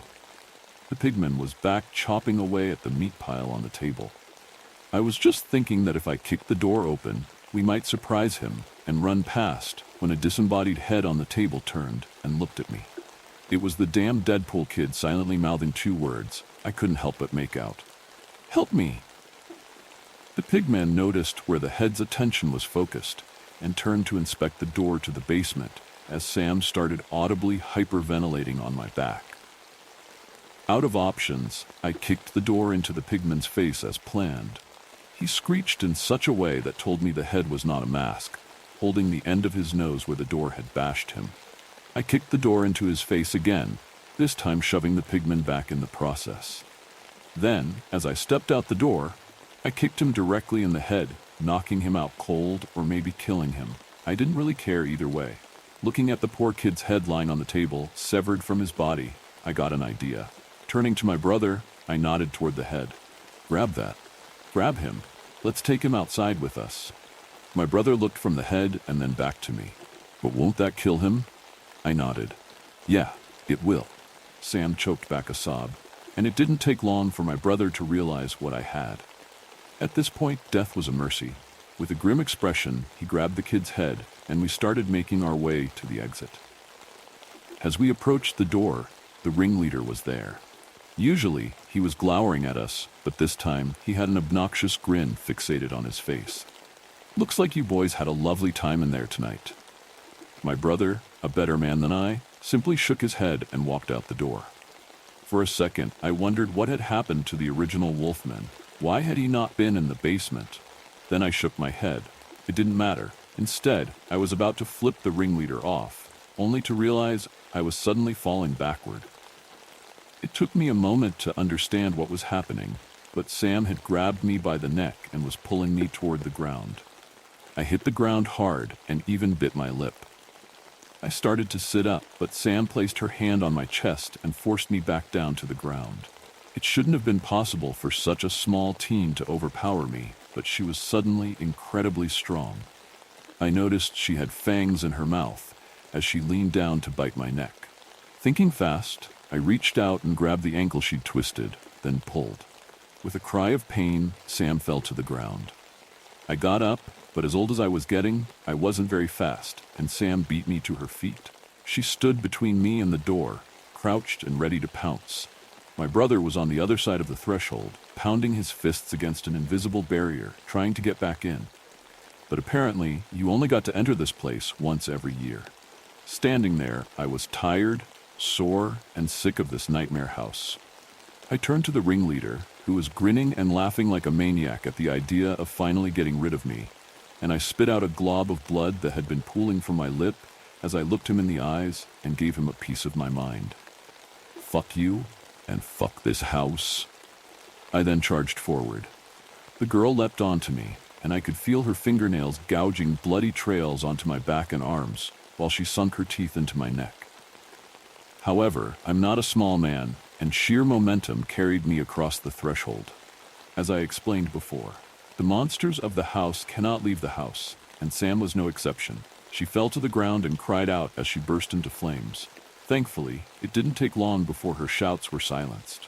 Looking over at my brother, I could see a head in his hands, now dead, thank God. My attention must have reminded him of what he was holding, because my brother suddenly dropped the thing with a half-disgusted, half-horrified expression. I looked to the street, but the parents and kids walking past didn't seem to notice. It was like we were invisible to them. Putting a hand to my neck, it came away bloody, but not so bloody that I was worried I would bleed to death very quickly. I sighed and turned to leave, only to be surprised one last time. You never see Mr. Hyde on the way in, that's normal. But beside him was something else we hadn't seen before. It was a large cross, on which was the wolfman. Half his face had rotted away, leaving the bone exposed. The other half was a bruised and bloody mess, with strips of flesh torn and hanging from the muscle beneath, as maggots filled every available crevice. I actually felt a little bad for the nightmarish wolfman as he whimpered up on that cross. Leaning against the cross, acting like a proud artist showing off his work, was Mr. Hyde. I looked back and forth between the two, unable to turn away. However, rather than fly into an inescapable rage, Mr. Hyde merely chuckled. Happy Halloween, boys. See you again next year. I'll surely have something extra, special cooked up for you. Not wanting to incur his wrath, I just nodded, turned, and walked away. Mr. Hyde's laughter and the wolfman's whimpers followed my brother and me to the edge of the property when it suddenly stopped. Turning back, the house was gone, and we'd earned our freedom for another year. I had a passing thought then. Were those teens ever real? Or were they just a new type of monster the house created to torment me? I might never know.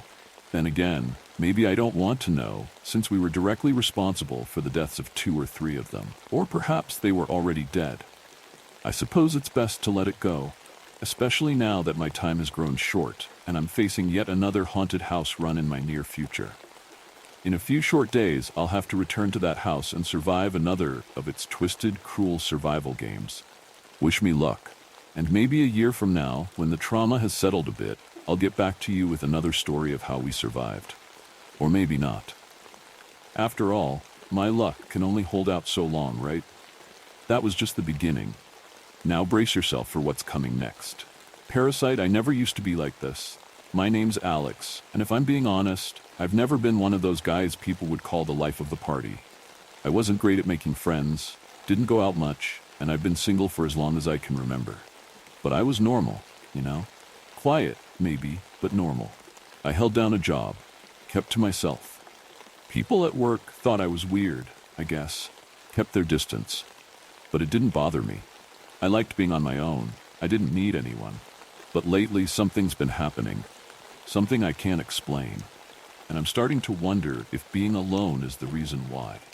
If maybe being by myself all the time, living in this tiny apartment with no one to talk to, has messed with my head. No one's visited me in months. My phone doesn't buzz anymore. People have stopped trying. I used to make excuses for it, saying I liked the quiet, but now I'm not so sure. Maybe it's the isolation, or maybe it's something else. That's when the itching started. Just a little scratch at first, right at the back of my neck. Annoying, but nothing major. I thought it was stress, or maybe I'd developed some kind of allergy. You hear about people having that stuff all the time, right?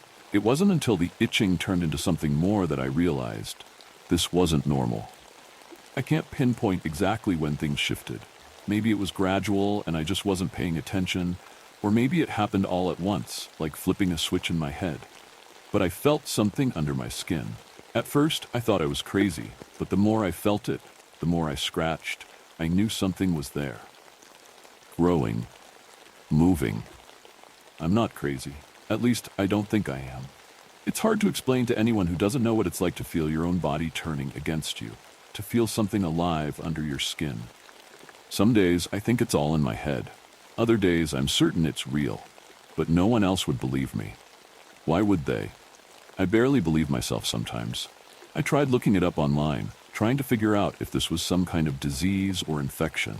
There are forums out there filled with people who say they've felt the same thing. Parasites, they call them. Bugs crawling beneath the skin, burrowing deeper. I laughed it off at first. Figured it was just people looking for attention, trying to freak each other out. But then it happened to me. I started noticing little lumps under the skin, just on my neck at first. Small at first, barely noticeable, but they didn't go away. They'd shift, like something was writhing beneath the surface, and every time I pressed on them, I swear I could feel them move. The itching became unbearable, like ants crawling just under the skin, and no matter how much I scratched, no matter how deep my nails dug in, it wouldn't stop. It wasn't just lumps. Soon my skin started to blister, tiny, raised bumps that oozed yellow fluid when I pressed on them. I tried to ignore it, but then more of them started showing up. Small, pin-sized holes. Holes that leaked, that itched worse than anything I've ever felt. I stared at them in the mirror, watching them spread like a disease across my neck, down my arms. And then I started hearing things. I'm not sure when the noise began, but once it started, it never stopped. This buzzing in my ears, this constant whir, like cicadas screaming just beneath my skull. It started as a low hum, like distant machinery, but every day it got louder. Louder until it was all I could hear.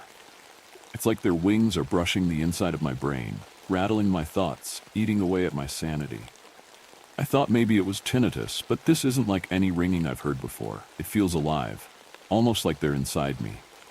That's when the hives spread. Tiny clusters of holes dotting my skin like the surface of a hive, oozing that same thick yellow pus. I would press on them, desperate to squeeze whatever was inside out, but nothing came except more blood, more pain. I started seeing movement in the holes, little black specks writhing inside the pits, like something was nesting in me. I thought maybe if I cut into them, I could dig it out, but every time I tried, the thing slipped away, burrowing deeper under the skin. I know how this sounds. Believe me, I do. But I'm not making this up. This is real. I can feel it. But some nights, when I lie there staring at the ceiling, the buzzing so loud I can barely hear my own thoughts, I wonder if maybe I am losing it. If maybe it's all in my head. Maybe the isolation, the silence, the constant being alone with no one to talk to, maybe it's all catching up with me. But then I feel them again. Those little legs crawling through my veins, burrowing into my muscles, and I know it's not just in my mind. How could it be? I see the holes. I feel them. I tried burning them out. Maybe it was stupid, but I thought the heat would drive the thing out. I held a lighter to my arm, letting the flames scorch the skin, watching as the blistering flesh blackened and peeled away. The pain was unbearable, but the noise, the sound of the buzzing, it got quieter. Just for a second. But when the burns healed, the holes came back. They always come back. I can't sleep. I can't eat. Every part of my body feels infested, like I'm rotting from the inside out. I've even started to smell it now, this sweet rotting scent coming off my skin. The buzzing is louder than ever, the cicadas deafening in my ears, drowning out everything else. Every time I close my eyes, I see them, the little black shapes crawling just beneath the surface, burrowing deeper, spreading. I tried calling a doctor once. I made the appointment, stood in front of the mirror, practicing what I was going to say. But when the day came, I couldn't bring myself to go. What would I even tell them? There's something growing inside me. They'd lock me up, throw me in a padded room, give me pills and tell me I'm hallucinating. Maybe they'd be right. But what if they're not? I can't tell anymore. Whether it's real or not, it's eating me alive. I thought maybe I could cut it out. I took a paring knife from the kitchen, its edge dull, but enough to do the job. I started small, just pressing the blade against one of the clusters of holes on my forearm. The flesh was raw and soft, pus oozing from the tiny pits. My hands trembled as I pushed the blade into the skin. Just a little, just enough to break the surface. The buzzing grew louder, almost like the cicadas were excited, anticipating what I was about to do. I pushed deeper, the blade sinking into the flesh with a wet, sickening squelch. The skin peeled back under the pressure, tearing in uneven lines. Blood welled up around the knife, thick and dark, but beneath it, I could see it. I could see something moving, just under the skin. Something black, something squirming. I dug the knife in deeper, desperate to reach it. The pain was intense, like fire crawling through my veins, but I didn't care. I had to get it out. I had to stop whatever was inside me before it spread. I yanked the knife through the flesh, pulling it away in ragged strips, revealing the raw, red tissue underneath. Blood poured from the wound, mixing with the thick, yellow pus that dripped from the holes. I used my fingers to pry the skin apart, tearing at the meat like a butcher at a carcass. My nails dug into the flesh, pulling it away in chunks, but no matter how deep I went, I couldn't reach it. The thing inside me slipped further away, burrowing deeper into my arm. I could feel it crawling through my muscle, feel it laughing at me, mocking me. I stabbed again, over and over, each cut more frantic, more desperate. The pain blurred into a dull, throbbing agony, the blood pooling on the floor, staining my clothes. I screamed, my voice hoarse, but the buzzing only grew louder, drowning me out. I reached into the wound, my fingers slick with blood, and tried to dig it out. I could feel the squirming mass just beneath the surface, feel it slipping between my fingers. It was slick, like oil, sliding through my grasp every time I thought I had it. I ripped at the skin, pulling it away in long, ragged strips, exposing the bone beneath. The buzzing was deafening now, the cicadas screaming in my ears, filling my head with their maddening song. But no matter how much I tore, no matter how deep I went, I couldn't find it. It was still inside me. If that last tale made you uneasy, this next one will keep you awake at night. Blood Moon Rising, A Farmer's Reckoning, Part 1. I remember the day I found it as if it were yesterday. The late afternoon sun hung low in the sky, casting long shadows across the flea market on the outskirts of our little town. It was the kind of day where everything seemed still, the heat lingering, pressing down on everything. The dry, hot breeze stirred the dust, kicking up tiny whirlwinds as I walked through the narrow aisles with my dog Charlie, scanning the rows of vendors with growing frustration. The farm wasn't doing well this season. Pests, birds, and rodents were tearing through the crops with an almost savage determination. Clara and I had tried everything, scare tactics, traps, sprays, but nothing seemed to keep them away. It was as if the very land itself was rebelling against us. Sometimes, I wonder if this was an act of sabotage by Mr. Monroe, who had been greedily eyeing my land for a while now. But no matter the cause, the outcome was the same. The crops were wilting, the soil dry despite the endless hours I'd spent watering them, and every morning brought more damage, more destruction.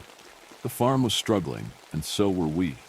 We weren't just facing financial ruin. This was ancestral land, passed down through 7 generations. Losing it would mean losing a piece of ourselves. Clara's patience was wearing thin, though she never showed it. But I saw it in the way she pressed her lips together when the kids weren't looking, or the tightness in her shoulders when we sat down at the kitchen table to try and budget for the week. We couldn't afford another bad season. The stress was eating at both of us, turning our once lively dinner table conversations into tense silences. I was desperate, grasping at straws, literally, trying to find something, anything that might help. I figured maybe this flea market would have something useful, though I didn't know what exactly I was looking for. That's when I saw it. Tucked between a pile of rusted tools, frayed ropes, and battered knickknacks was a scarecrow. It was old, worn out, and tattered. The kind of thing that had been through too many summers and winters, far more than it should have survived. Its burlap face was faded, sun-bleached, and split in places, the frayed edges fluttering in the wind like dead skin peeling from an old wound. Its clothes, a pair of ripped overalls and a threadbare flannel shirt, hung limp from its crooked frame, remnants of an era long forgotten. Despite its ragged appearance, something about it drew me in, and I couldn't look away. Maybe it was the unnatural way it stood out among the clutter, or maybe it was the way the light seemed to dim slightly when I looked at it. I couldn't shake the feeling it was watching me, as if its dark, hollow eyes were tracking my every move. And the crooked, stitched smile stretched unnaturally wide, almost up to its ears, as though it knew a secret I didn't. The scarecrow seemed to catch Charlie's fancy, too. He sniffed it cautiously before placing his paw on it, almost as if testing whether it was real. I snapped out of my thoughts when a man's voice suddenly cut through the eerie silence. He was a small, hunched figure standing behind the stall, half hidden in the shadows beneath a wide-brimmed hat. His leathery skin, deeply lined with wrinkles, hinted at a long, hard life. His face remained mostly obscured, his eyes concealed in the shadow of the hat, making it impossible to guess his age. An instinctual urge told me to turn away. Both the scarecrow and the man unsettled me in a way I couldn't explain. "You're looking for something to keep the birds away, aren't you?" he said without glancing up, his voice gravelly and dry. There was an accent, too, faint but old-fashioned, as though it belonged to another era. I blinked, startled by his accuracy. How could he know? I thought to myself. I nodded slowly, unsure of what to say, my mouth suddenly dry. Then he looked up, meeting my gaze for a fleeting moment. "This here'll do the trick," he said, gesturing toward the scarecrow with a bony finger. "No birds, no rodents, no pests, you'll see." I hesitated, taking a closer look at the scarecrow. It looked as if it would fall apart if I so much as touched it. The wind tugged at its loose stitches, making them sway slightly, and I noticed a faint odor, musty, like damp earth mixed with decay. "Does it work?" I asked, my voice filled with skepticism. I didn't want to come off as too desperate, but I was. The man grinned, revealing a set of yellowed, uneven teeth. "It works," he said with an air of certainty that felt unsettling. "Better than you think. Just set it up in your field. It'll do the rest." My gut twisted with unease, and despite the creeping dread, I handed over the little cash I had left. The man took it without another word. I heaved the scarecrow into the bed of my truck, its hollow, straw-filled body thudding against the metal as I started my drive back to the farm. When I got home, the sun was setting, casting an orange hue across the farm. I glanced toward the house, where the warm light of the kitchen spilled through the windows.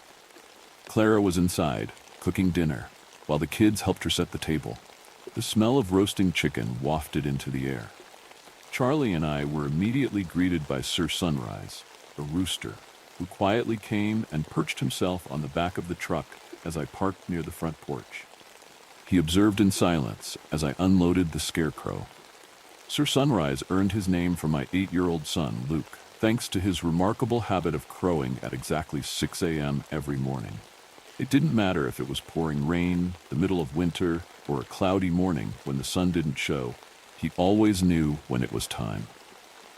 He'd march up and down the porch, his triumphant cock-a-doodle-doo echoing for a full minute, ensuring the entire Smith household woke to his call.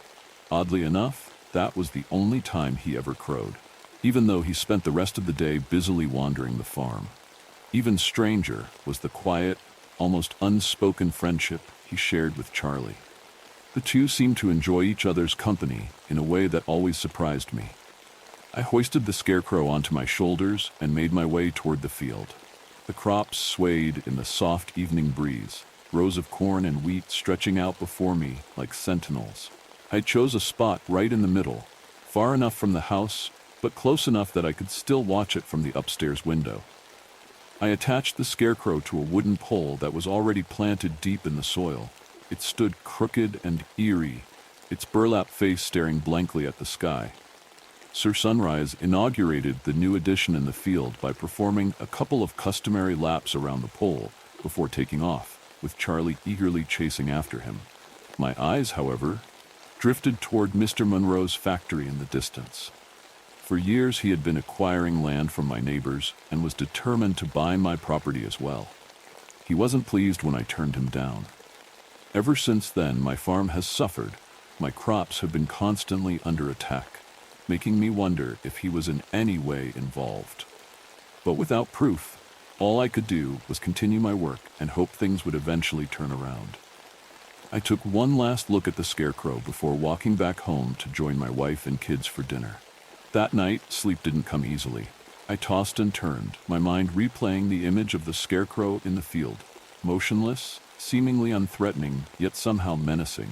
Every time I closed my eyes, I saw that stitched smile, wide and knowing, as though it was waiting for something. Was I expecting some sort of miracle from it? Is that why I felt this knot in my stomach? Because deep down, I knew I was acting out of desperation and not thinking rationally. The wind howled outside, rattling the shutters, but beyond that, there was silence. No crows cawing, no rustling in the crops, just an unsettling, unnatural silence. Meanwhile, Clara slept soundly beside me. I noticed the cut above her eyebrow, even in the pale moonlight, a scar from her youth. Despite her challenging childhood, she had a gift for finding peace in chaos, while I remained a light sleeper, needing exhaustion to fall into a deep slumber. I rolled over, pulling the blanket tighter around me, and eventually drifted to sleep. When morning finally came, I stepped outside, half expecting to find the fields torn apart like before, but they were untouched. Not a single stalk was damaged. I looked toward the scarecrow, still standing in the same spot, and felt a wave of relief wash over me. Maybe the old peddler was right. Maybe it really was that effective. A couple more days went by, and the crops remained unharmed. Not a single bird or rodent dared to come near them. For the first time in months, I felt a glimmer of hope, a lightness in my chest that I hadn't felt in ages. I didn't fully understand how a scarecrow could make such a difference. The results defied logic, but I wasn't about to question it now. Clara noticed the shift in my mood too and began to believe again herself. She watched our children, Emma and Luke, play among the crops, their laughter ringing through the air like music after a long silence. It was as if the scarecrow had brought back more than just safety for the crops. It had brought back hope. But on the fourth night, things began to take a strange turn. I woke up in the dead of night to the sound of Sir Sunrise crowing, loud, persistent, and completely out of character. He was never one to crow at night. His routine was always the same, like clockwork at 6 a.m. My body, heavy with sleep, resisted the urge to get up. I waited, hoping he'd stop, but Sir Sunrise kept going, his calls growing louder, more driven. With a groan, I dragged myself out of bed and stumbled toward the window, expecting to see him perched where he usually roosted. But instead, Sir Sunrise was on the front porch, pacing back and forth, his head bobbing furiously, crowing as if the morning sun was already shining. But the thing that made my stomach lurch wasn't him. It was the moon. It hung in the sky, casting a pale glow over the fields. The crops swayed gently in the breeze, bathed in a strange coppery light. It was only then that I realized it wasn't just any moon. It was a total lunar eclipse. The blood moon hung above, eerie and red, painting the field in a haunting glow. But what I saw next stopped me cold. The scarecrow, it wasn't where I had left it. For a moment, I just stood there, blinking, my tired mind scrambling to make sense of what I was seeing. I rubbed my eyes, squinted, even stepped closer to the window. But no matter how much I tried to rationalize it, there it was, standing at the far end of the field, a place I had never placed it. My heart pounded in my chest. Who could have moved it? And why? Was it some prank? But who would come all the way out here in the middle of the night just for that? My thoughts raced, reaching for logical explanations that didn't quite add up. Maybe it was just my groggy, sleep-deprived brain playing tricks on me. The moonlight, the shadows, it could have easily created an illusion. Or maybe it was the wind, somehow shifting the scarecrow's position. Scarecrows were light, after all. It could have been anything. Right? I shook my head, telling myself it didn't matter. I could fix it in the morning. Still unsettled, I forced myself back to bed, but sleep didn't come easily. My dreams were strange, fragmented, filled with shadowy figures moving through the fields. As the first light of dawn crept over the horizon, I got out of bed, hoping to shake off the strange feeling from the night before. To my relief, when I looked out the window, the scarecrow was back in its original spot. I sighed, feeling a wave of calm wash over me, but only for a fleeting moment, because when my gaze swept across the field, something caught my eye, and it made my stomach drop. A flock of crows were circling low over a patch of land near the edge of the field, the very spot where I had seen the scarecrow standing the night before. I felt a chill crawl down my spine. This was never going to be good news. Without hesitation, I bolted out of the house and raced toward the spot where the birds hovered, their dark wings cutting through the sky like a bad omen. The birds flew away when I reached the area, but what I saw made me momentarily speechless.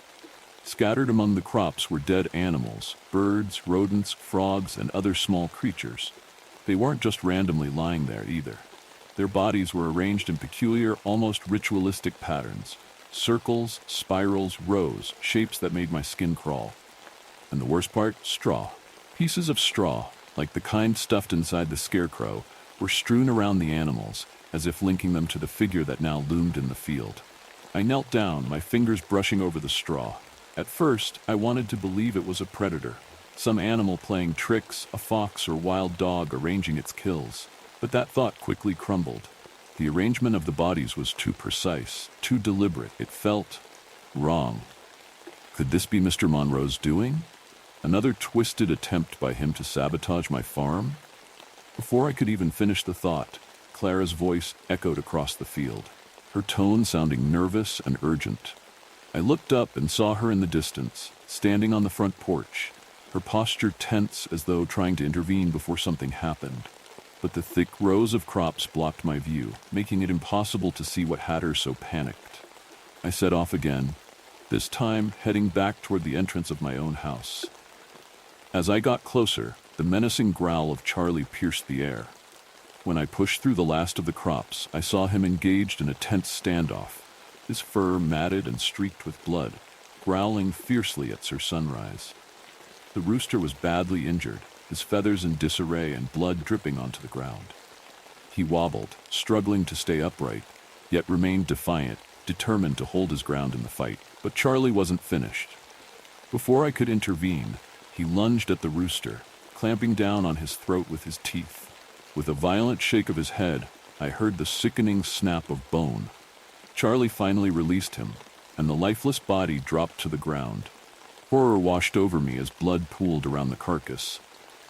Charlie cleared his throat a couple of times, and in slow motion, I saw him extend his tongue, licking the blood clean off the floor in one swift motion. I stood frozen, unable to look away as Charlie, his tongue stained with blood and dirt, jerked and crouched momentarily, eyes closed, tilting his head down before releasing a loud howl, with his muzzle pointed skyward.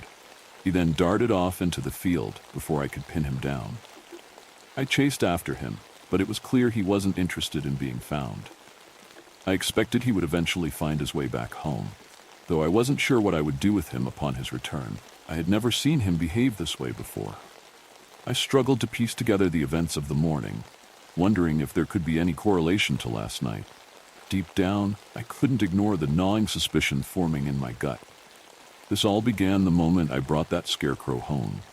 What had been a curious purchase at a roadside stand had now morphed into a source of growing dread, its tendrils curling tighter around my mind. And what about the dead animals? Were they also Charlie's doing?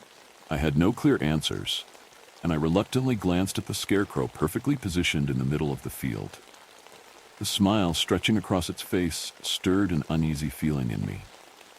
That is strike one.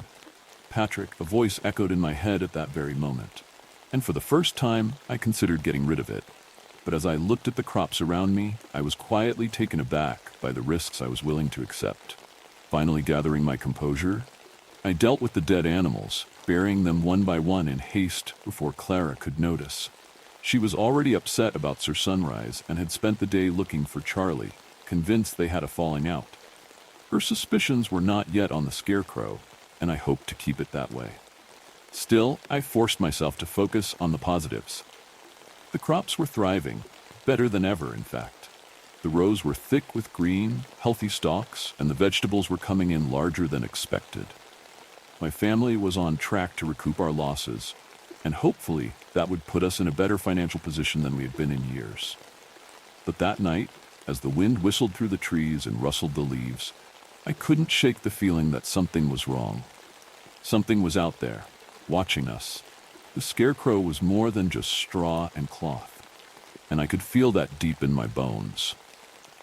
I pressed the pillow to my ears, desperate to drown out the sounds of the night and drift off to sleep. But then a loud, piercing howl shattered the stillness. It was Charlie, no doubt, somewhere out in the field in the distance, howling into the night. Somehow, I eventually succumbed to exhaustion and drifted off to sleep. But I was jolted awake by my daughter Emma's urgent voice calling for me. "Dad, come quick." Her frantic tones sliced through the morning calm like a knife, pulling me from my dreams. Heart racing, I scrambled out of bed and rushed outside. The sun was just beginning to rise, casting a pale light across the farm. I spotted Emma near the edge of the field, crouched next to Charlie. A wave of dread washed over me as I approached. There lay Charlie, lifeless and caked in mud, his front paws badly bruised and the flesh peeled back, exposing the jutting bones. It was clear he had been digging with a frantic desperation and eventually died from the sheer exhaustion. Next to him was a mound of sand, the grave where Sir Sunrise had been buried. Emma looked up at me, tears streaming down her face. "I don't know what happened, Dad. I found him like this." The horror of the scene settled over me, a chilling weight in my chest. Clara soon joined us, and we decided to bury Charlie with Sir Sunrise, since they were pals after all.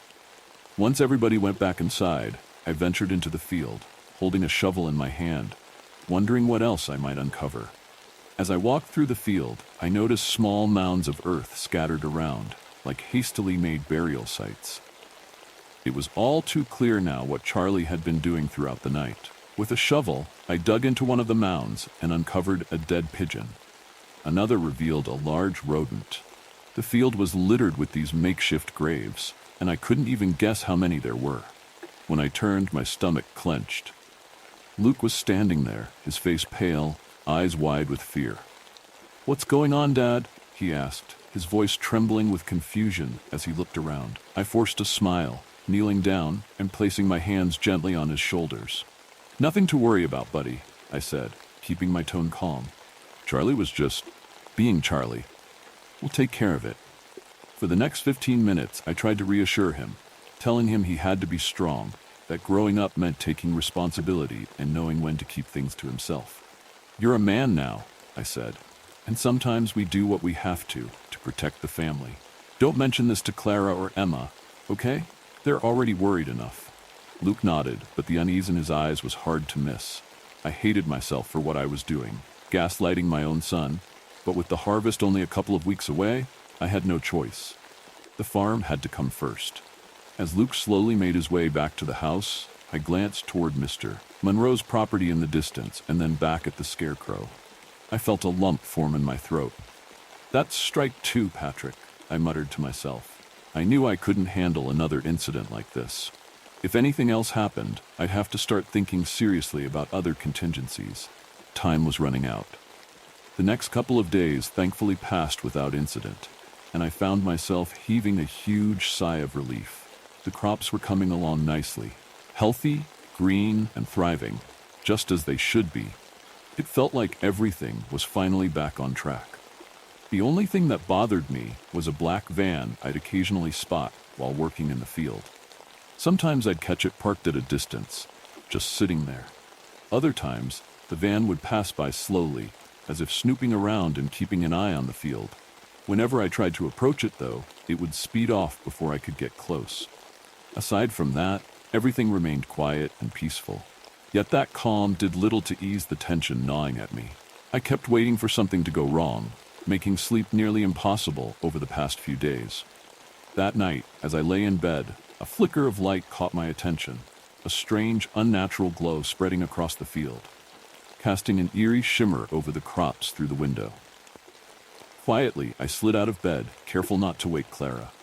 My heart skipped a beat when I saw the black van parked in front of the house, the same one I'd seen lurking the past few nights. It was back, and standing at the entrance was Mr. Monroe himself. He didn't speak, just stared at me, waiting. When he knew he had my attention, he nodded slowly, then turned and disappeared into the field. I grabbed my revolver and flashlight from the drawer, the weight of the gun heavy in my hand. Something told me this wasn't just another scare. This was it. Quietly, I made my way outside and into the field. The air was thick with tension, the only sound being the soft crunch of the dirt beneath my boots. The light from my flashlight cut through the darkness as I crossed the field, my heart racing with every step. The fear only grows stronger from here. Let's dive into the next haunting tale. My last trip to Johannesburg Falls. I woke up that Saturday morning with a thrill of excitement. After a long week, I was finally headed to Johannesburg Falls, one of the tallest waterfalls in Washington, and my favorite escape. As I dressed and brushed my teeth, Shiloh, my 8-year-old beagle Dachshund mix, wagged her tail, eager to join the adventure. The drive was over 2 hours, mostly uneventful. Shiloh whined in the back seat, her seatbelt a frustrating barrier. I immersed myself in a new horror podcast, darker and bloodier than I was used to, the unsettling sounds fueling my excitement. I felt a twinge of annoyance when the signal dropped, but I shrugged it off. After an agonizingly bumpy ride up a gravel road riddled with potholes, I finally reached the dead-end parking lot filled with maybe 10 or so cars. To my disappointment, a barrier blocked the road ahead. No way had I driven this far to be turned away. Determined, I decided to hike the remaining mile to the falls, hoping to see the towering water cascade in all its glory. The hike was grueling, uphill the entire way. I passed an elderly couple with hiking sticks. The old man chuckled. "You're lucky you have a dog to pull you up this hill." I laughed back, but unease began to creep in. The falls were to our left, but as I paused for photos, I realized how quiet it had become. Shiloh lagged behind, panting heavily. It was hotter than I had anticipated, and I hadn't brought any water. A knot of worry tightened in my stomach as I wondered if bears lurked in the shadows. The thought sent my heart racing. Where were all the other hikers? I stopped to let Shiloh drink from a shallow portion of the river and then decided to turn back, feeling a wave of panic wash over me. Alone in the woods with no cell service, I could only imagine how long it would take for anyone to notice I was missing. We retraced our steps, the river's rushing sound eerie in the thick silence. The paranoia deepened. Where was the old couple? I felt eyes on me, the sensation crawling along my skin. I began to run, glancing back at the twisted trees and rocks, feeling the weight of unseen eyes.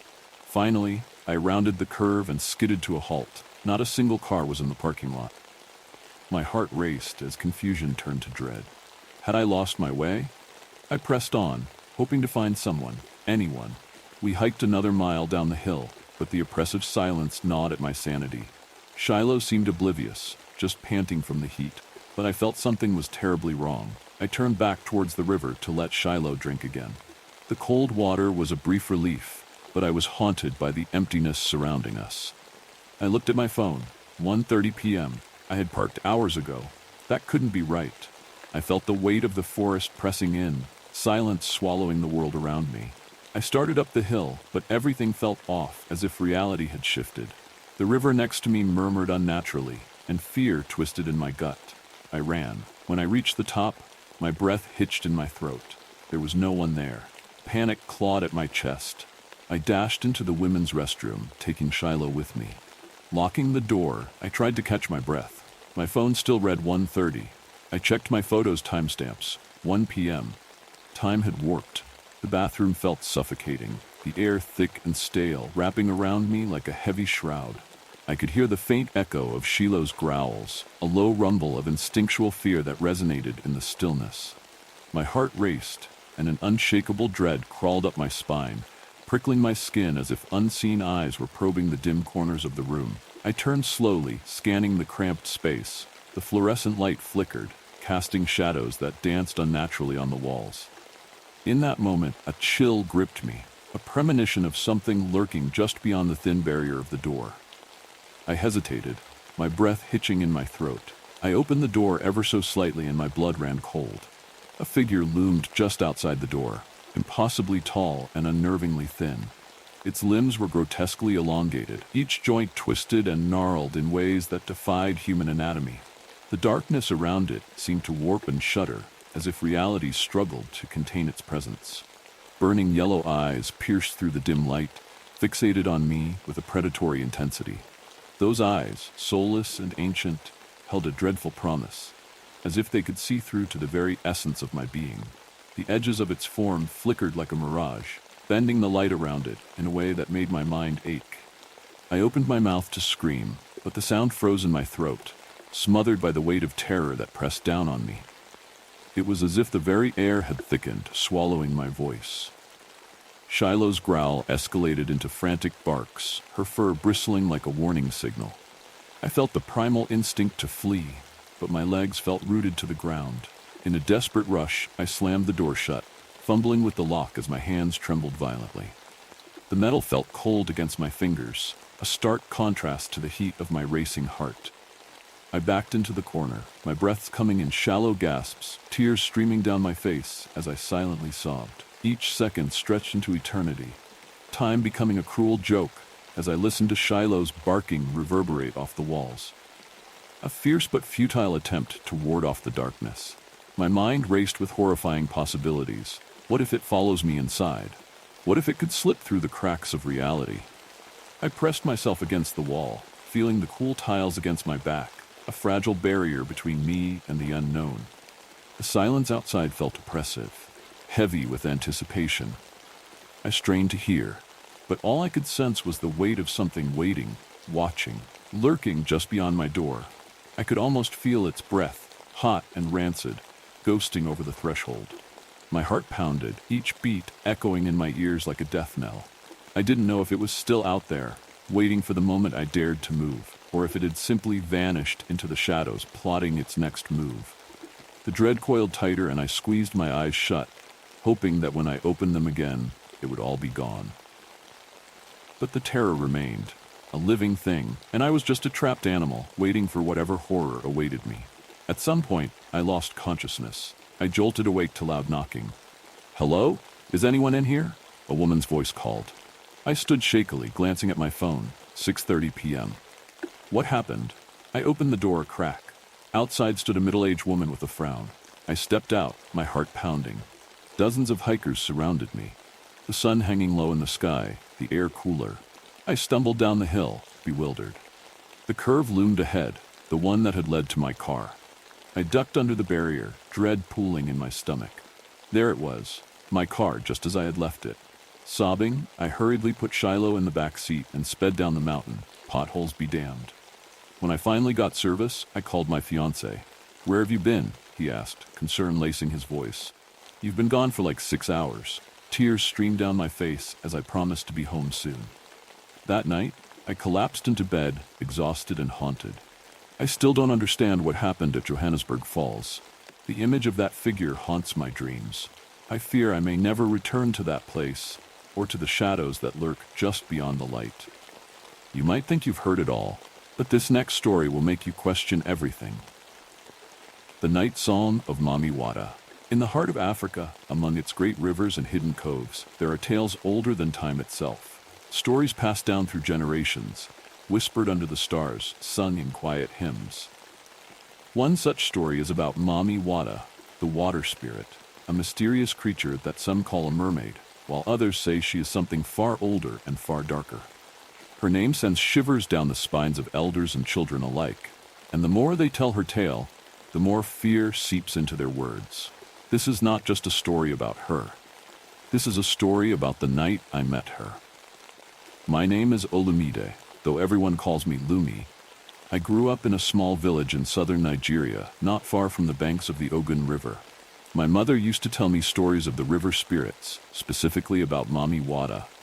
At first, the tales seemed like nothing more than bedtime stories, warnings to keep us children away from the water's edge. But the older I grew, the more I realized that my mother's fear wasn't an act.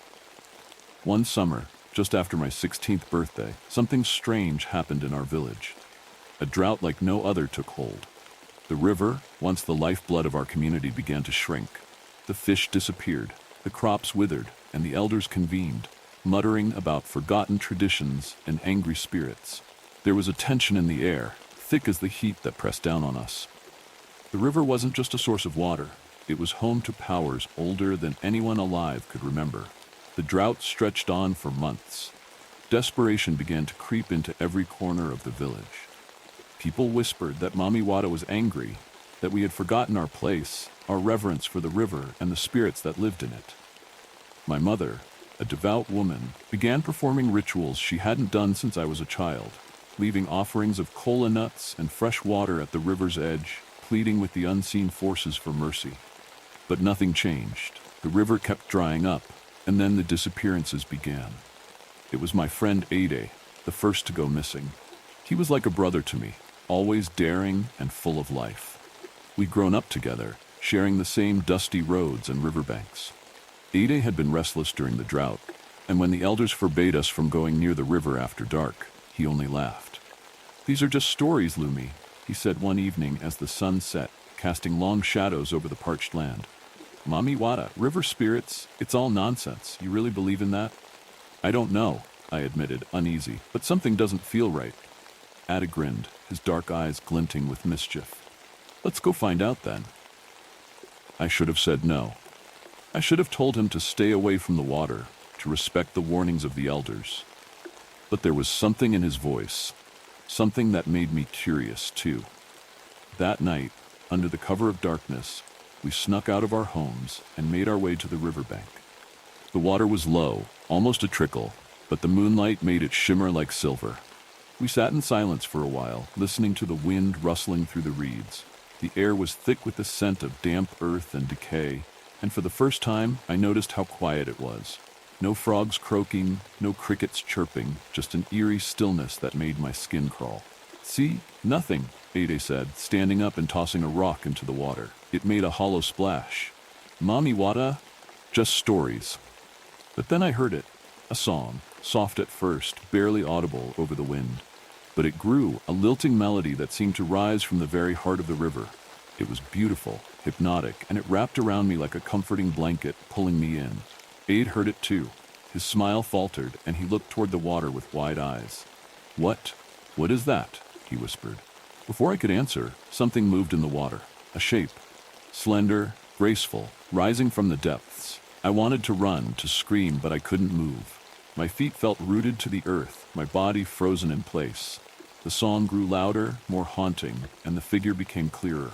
She was beautiful, with skin the color of ebony, glistening in the moonlight. Her hair flowed like the river itself, dark and wild. But her eyes, they were hollow, empty pools that seemed to pull you in, drowning you in their depths. "Mami Wada," Ade whispered, his voice trembling. She smiled then, revealing sharp teeth that glistened like pearls. The song grew louder still, and before I could react, Ade took a step forward. "No," I yelled, but my voice was swallowed by the wind. He moved as if in a trance, walking straight into the water, towards her. She reached out a hand, long fingers curling around his arm, pulling him into an embrace. For a moment they stood there, chest deep in the water, the song swirling around them. And then they were gone. Just like that. The water swallowed them both, leaving nothing but ripples in its wake. I don't remember how I got home that night. The next thing I knew, I was waking up in my bed, drenched in sweat. I tried to tell my mother what had happened, but the words wouldn't come.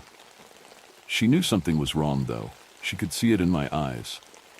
When Ade's family came looking for him, I stayed silent. What could I say? That a river spirit had taken him? The elders searched for days, but no trace of him was ever found. Ade was the first, but not the last. Over the next few weeks, more people vanished. Young men, mostly, those who dared to go near the river after dark. Each time, the villagers would hear the same thing, a song drifting through the air, calling them to the water. The drought worsened, and fear gripped the village. My mother, once calm and collected, began to unravel. She started having nightmares, waking in the middle of the night screaming about Mami Wata. She said the spirit was angry, that we had disrespected her, and now she was taking what she was owed. The elders tried to perform a cleansing ritual, offering sacrifices of animals and food, but nothing worked. The disappearances continued, and the river kept shrinking. I knew I had to do something. I couldn't just sit by and watch as more of my friends disappeared into the night. So one evening, I went back to the riverbank, alone this time. I sat by the water, waiting, listening, and then I heard it again. The song. It was just as beautiful, just as haunting, but this time I was ready. I gripped the charm my mother had given me, a small amulet carved from wood, blessed by the village priest, and held it tight as the figure of Mami Wada rose from the water. She looked just as she had that night with Ade, her eyes dark and endless, her smile sharp and inviting. "Why are you doing this?" I whispered, my voice trembling. Her smile widened, and the song stopped. For the first time she spoke, her voice like the rustling of leaves in the wind. "They belong to me now," she said, her words sending a chill down my spine. "You have forgotten the old ways. The river was once worshipped, respected, but now you take and take without giving back. I am the guardian of these waters, and I demand what is owed. What do you want? I asked, my heart pounding in my chest. She tilted her head, her eyes narrowing. A sacrifice, a life for the river. I felt a surge of anger then, stronger than my fear.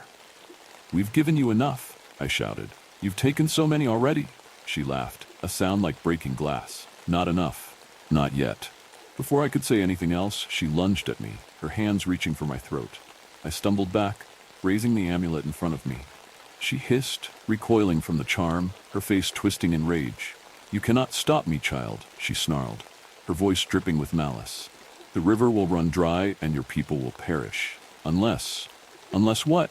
I asked, my voice barely a whisper. Unless you offer yourself. The words hung in the air, heavy and suffocating. I felt my blood turn to ice. Was that what it had come to? My life in exchange for the village's survival? I thought of my mother, my friends, the people who had already been taken.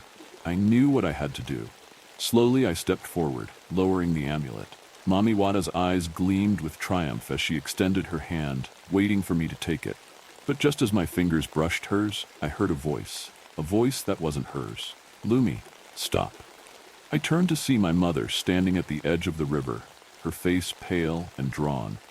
She held a bowl in her hands, filled with something dark and thick. Don't listen to her, she said, her voice trembling but firm. She's lying. Mami Wada hissed, her eyes narrowing. You dare interfere? My mother ignored her, stepping closer to me. This is what she wants, she said, holding out the bowl. A proper offering. A life, yes, but not yours. I stared at the bowl, the thick liquid swirling inside it. Blood, animal blood, from the sacrifice the elders had performed days ago. Mami Wada screeched in fury as my mother poured the blood into the river. The water churned and bubbled, and for a moment I thought it would explode. But then, slowly, the churning stopped. The river calmed. Mami Wada vanished, disappearing beneath the surface without another word. The next morning, the drought ended. Rain fell for the first time in months, filling the river and reviving the land. The disappearances stopped, and life in the village slowly returned to normal. But I will never forget that night. I will never forget the song of Mami Wata, or the look in her eyes as she reached for me. The river may have been appeased, but the spirits are never truly gone. And sometimes late at night, when the wind is just right, I can still hear her song, calling, waiting for someone to answer.